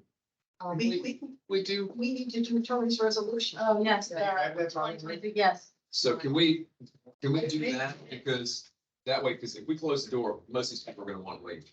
So I hate to go Do we- close the door, open it back up and then Okay. can we just finish this up real quick? I only have. you give us 5 minutes. Oh, yes, that's because Yeah, let's go. Please. it's noticed as being 4:30 or soon thereafter. Possible. So I have one thing, Laura has one thing. Just, if you guys recall, some months ago, when I first started, we were talking the roundabout, the fountain, and what we wanted around it. The preference, number one from this board was AstroTurf. This is what I got from the county. I'm going to approve the submittal of the AstroTurf to be installed, as recommended by this board, but I wanted you all to know that that was being installed. And then the second thing is Laura. The Infomark contract came up at the end of March with everything going on between here and some personal issues. It's lapsed, so we are currently not under an active contract with Infomark. Chelsea and I have had discussions with Stephen Bloom, and they have agreed to keep their same amount, the contract amount, through the end of September, to get us through the same rate, through the end of September, the end of the fiscal year, just to keep where they're at because of all the changes that we're gonna be making between the accounting system coming online, and there'll be some back and forth, we'll have to adjust. We will review like whose responsibilities are, for next year, and then adjust rates according to that. 6-month extension. Yes, we're asking to have it extended through the end of September. So what we're gonna have to do is get a verbal from you guys, and then we'll put the thing and bring it back to the board to ratify. So I have a motion by Bob, second by Ed, all in favor? Aye. Last thing, the villa is complete. Yes. Yes, it is. Yes. It's the construction road complete. Okay, Pending No, that's the wrong word. okay, all so signs and bollards that have. No, not yet. Not yet, okay. It is. Not yet. Close. I we have I have something. one item, I apologize, I forgot, and that was, board's consideration of resolution 2023-23, which amends the prior board resolution with regards to the fiscal sustainability plan for, and let me get this information. Read it properly. I think she's probably, do you need something from staff for water? Okay, this is the wrong office. And they're gone, they leave at 4:30. Okay. Okay, then the address on the sign on the front is the address to the administration building. They'll be there tomorrow from 8 until noon. We close at noon tomorrow for the holiday. Okay, thank you, sorry, guys. It's okay. The consideration is to adopt resolution 2023-23, amending the prior resolution, amending the financial sustainability for the project. It's project number SW 360442. And the numbers are, and Laura, correct me if I'm wrong, the total amount awarded is reduced by $112,802. The revised amount awarded is $2,229,594. The loan service fee is $44,592. It represents 2% of the loan proceeds. And the total amount of the loan to be repaid is $2,274,186. It consists of $2,229,594 dispersed to the district, capitalized interest of $0, service fee charges of $44,592. In the total amount remaining to repay, which amount accounts for the department's receipt of 3 semi-annual loan payments, is $2,094,993,000. And the semi-annual loan payment amount adjusted to account for repayments is revised in the amount of $56,621.44. So we'd like to have the board's consideration adopt 2023-23, amending the prior resolution with regards to the financial sustainability plan. I so move. And then, Bob, second, for one thing, this had a net decrease of $112,000. $12,802. Second. Okay, so we have a motion and a second, all in favor? Aye. Thank you. Anything else? And I just noticed one, I prepared, I did such quick, I found this out today. it has the wrong execution date, we'll fix that. Okay, two more things really quick. We have half day tomorrow. Staff is out of here at noon. Pool will be open on the holidays this weekend. And then, next week I have a conference I have to attend in order to keep my certified floodplain manager. So I will be out of the office Tuesday through Friday, but I will have access to email and I will have my laptop with me. If you need anything. She'll leave me in charge. We want to. Miami. It's all about flood. Water, water, water. Do you have anything else for the regular meeting? Nope. Okay, Tony doesn't have anything else. You want to jump to? The management? As you can see, the 20th, we've got a lot of items, we've got a lot of projects underway or under design, so you'll have the 90% of the admin building. We have just a handful of items. If you have any questions about any of these things, just an update on the FGUA interconnect. We're gonna kind of pump the brakes on that a little bit, and we're waiting on the modeling still, but well, I'll just leave it at that. So does anybody have anything that you would like us to work on or Would it be wise to start the meeting maybe a half hour earlier? Do that, we would need to renotice it. Because it's, Oh, yeah, we have the general notice for all the meetings. never mind. We'll just talk fast. We'll talk fast. does anybody have anything? I just want to make note on here. So we see on here, we have a pond point repair standards and specifications. So we would, staff has worked on a draft, passed it to the engineer to review, provide input, and then we want to get it to you for the point repair. And determining at what levels and when we do prioritizing the point repairs. So I expect that to be a Yeah, these, the point repairs, not the stone, additional stone. correct. And then April 17th, the county will mobilize and start the roundabout project. I anticipate just that first week or so being clearing and grubbing. Because of the MOT plan, they were able to not have to take out more landscaping than necessary, but just anticipate that. And we have some road repairs. We're working with the county on a permit for next week. So you may see some lane closures next week. We want to try to get those road repairs in before the county comes in and has MOT and makes this place crazy for however long the roundabout project's gonna go. Like Doug said earlier, where we had some crazies on the local blog about the fountain. I think it'd be a good idea if you've got a picture We or did, we posted it already. you posted it already. Yes. Yep, it's on our Facebook page. Posted it. I see that there's, number 3 item would be the 90% design administration building. Will we have numbers then also? Yes. Not just. You'll have the EOPC. They're working on it now. Okay, so, and you're expecting resolution with Hampton Park? To me, I actually had spoke with unofficially, I guess, regarding easements, right? Because I want a clarification on that. So the easement for the fire department, the emergency easement that we need, that will be an automatic granted. So I was reviewing their documents. They're pretty good in our favor. Like, I wasn't sure exactly what we need from them. Because on their document, it pretty much says that whatever we need, from utility to emergency to anything, we get it.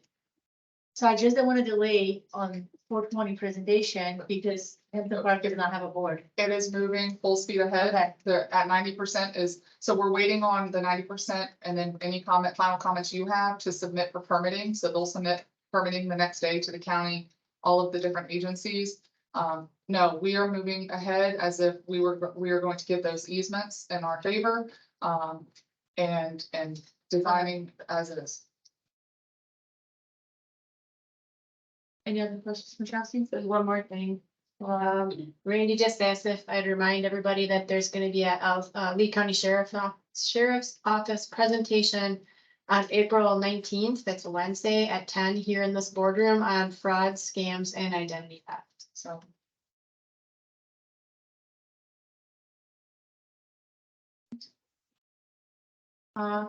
I have one question for Laura. So Laura, I know you sent out the district organization chart to everybody.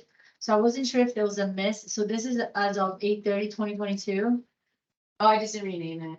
That's what I wanted to know. I Does that actually mean, updated like, it yesterday. Yeah, Okay, so I missed that. the amount of employees is correct. Yeah. Okay, so I have no question. I missed the spot, sorry. It's okay. Some details.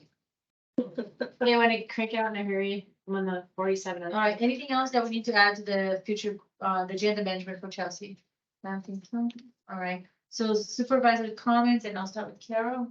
I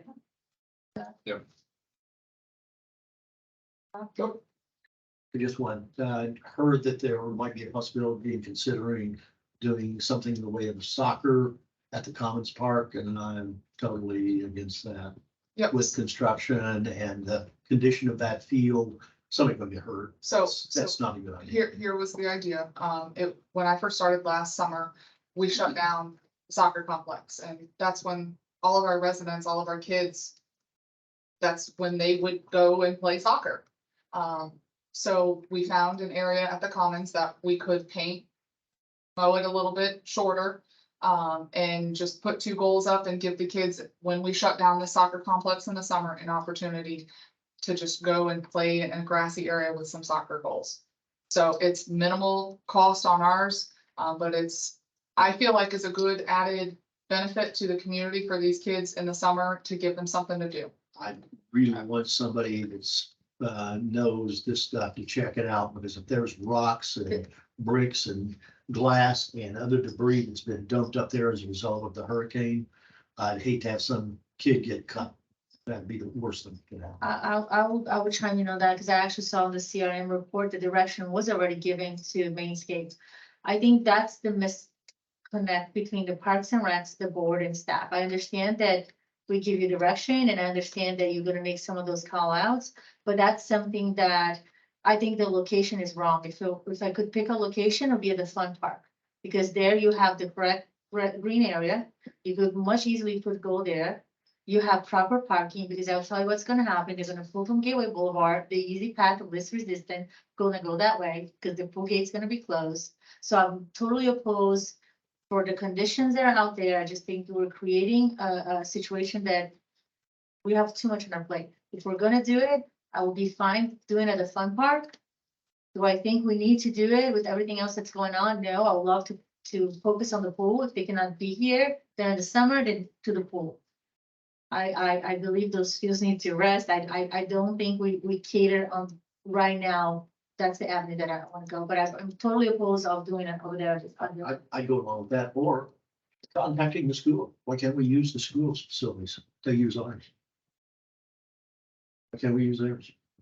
Well, that was part of the agreement, is for us to share facilities. Why can't we use Well, theirs? What It's in agreement? summertime. Because I haven't seen any agreement.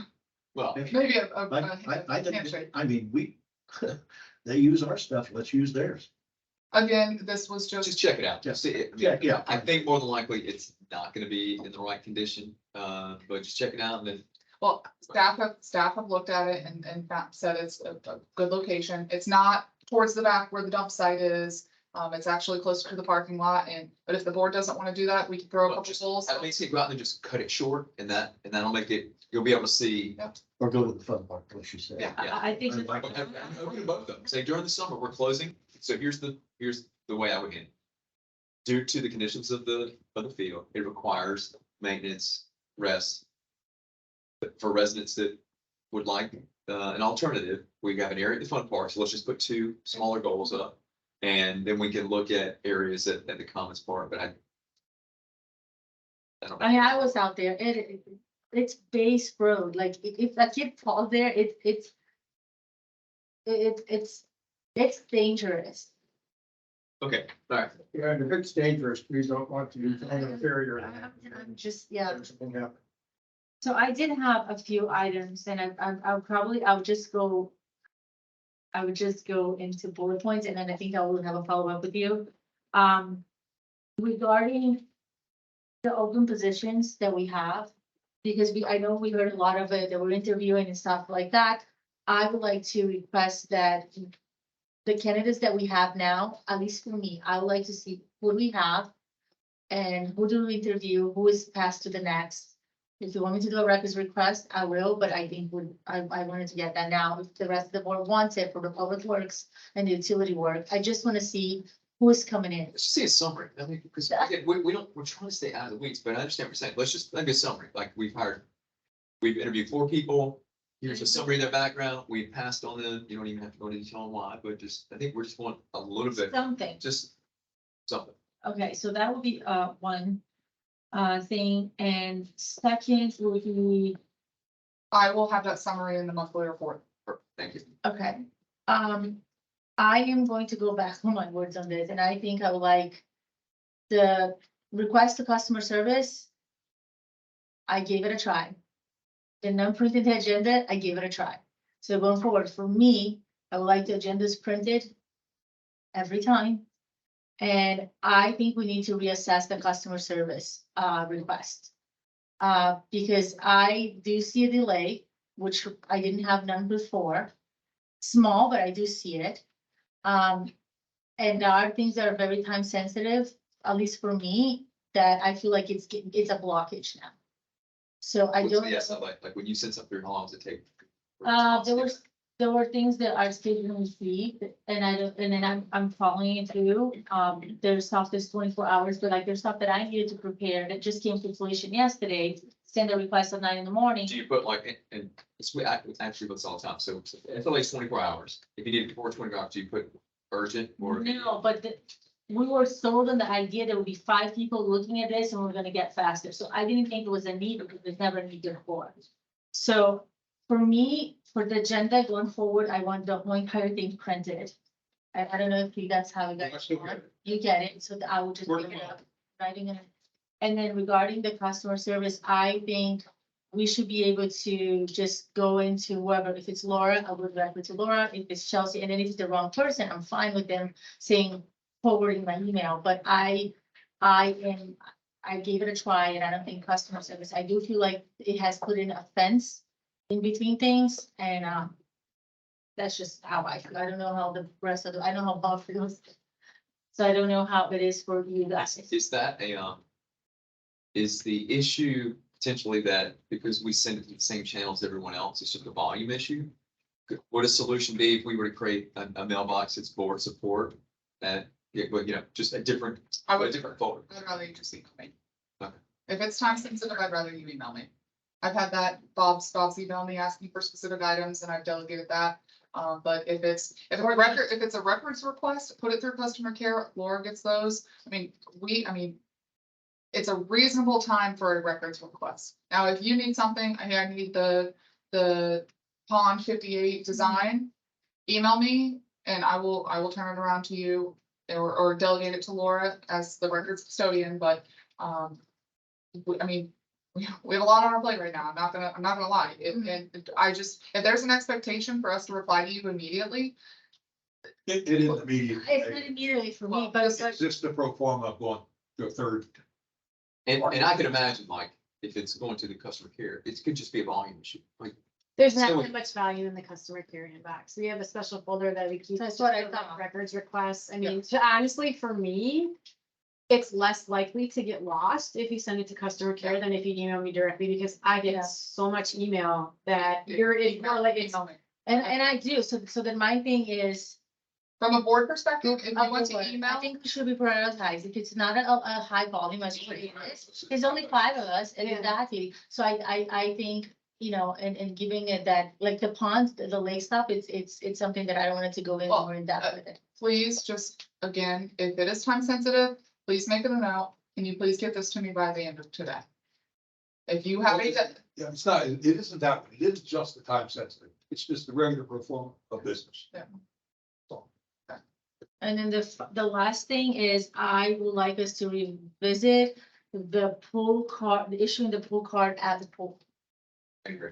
I think that What? issuing the pool card for residents or reactivating it at the pool. let us get the system up and functioning. I already sent Tim a note that I wanted to move in that direction with Yep. summer coming around and he has the staff to do so. And so, if it's a matter of getting into the system, we can pre-program them. We talked about doing a batch of cards and then they would Yes. just let us know who they end up getting. Okay, but That is- meanwhile, what I saw over the weekend, I was there and I didn't have a car. I had to go to pick up a car. So there was staff at the pool with a computer, and I get it if you wanted them to go to the office, but staff is there at the pool, doors closed. I knocked in and I said, can you reactivate a car? I think if they're there for a resident, they should, if they're there, they should at least be activating or reactivating a car. They haven't been trained. So, because we've been doing the staff that's there now started after we've been Okay. doing the thing as the admin office. So- So that's part of No. it going forward. So if they're there, that's, if they're there, then they should be able to activate those cards. And regarding that gate, I'm still waiting. If the same thing with the dog park, if the gate, we cannot get the exit open, then leave the gate open. Because it's a liability and it's a safety issue, so then leave the pool gate open the same way they leave the dog park.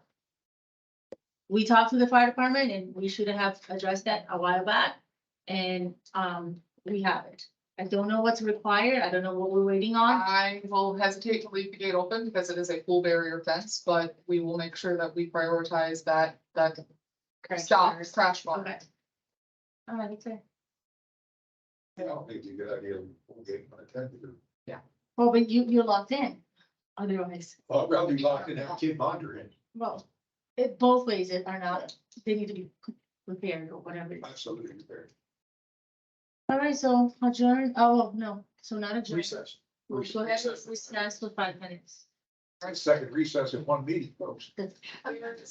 Snacks and treats and stuff. You know what that means to me.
read this? All right, go ahead.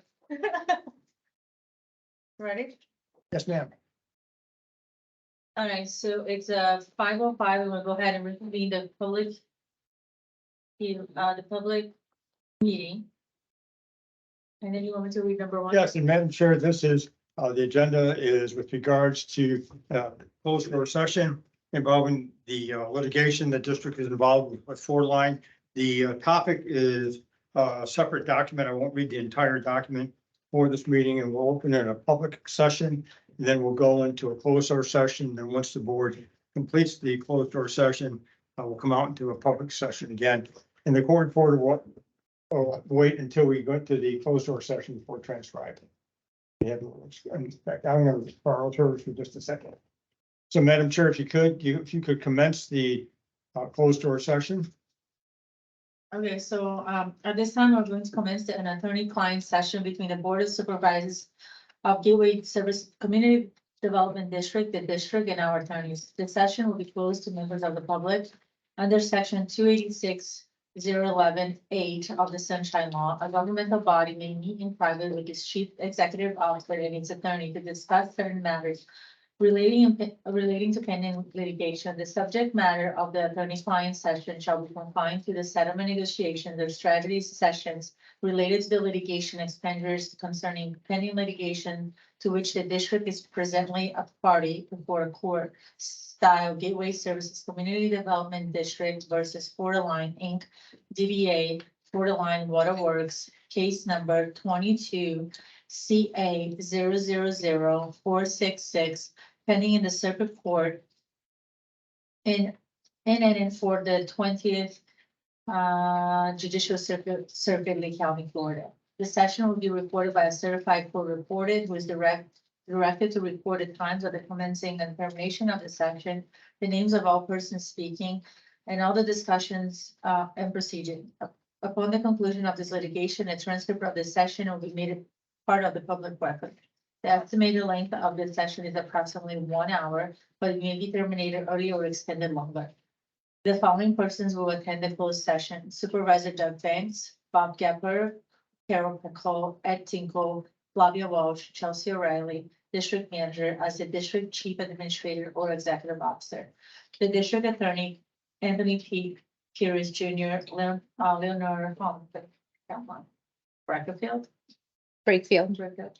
And the court reporter. Whether the record reflect the pursuant to the requirements of the Sunshine Law, notice has been given of the time and date of today's closed session, as well as the name of the participant, as evidenced by a copy of the notice published on March 28, 2023 in the Fort Myers New Press. The time now is 5:08. Yeah, and Madam Chair, the court reporter will reflect the 508. And everyone can turn the phones off completely during the closed door session. And I am closing the door to the public. And we're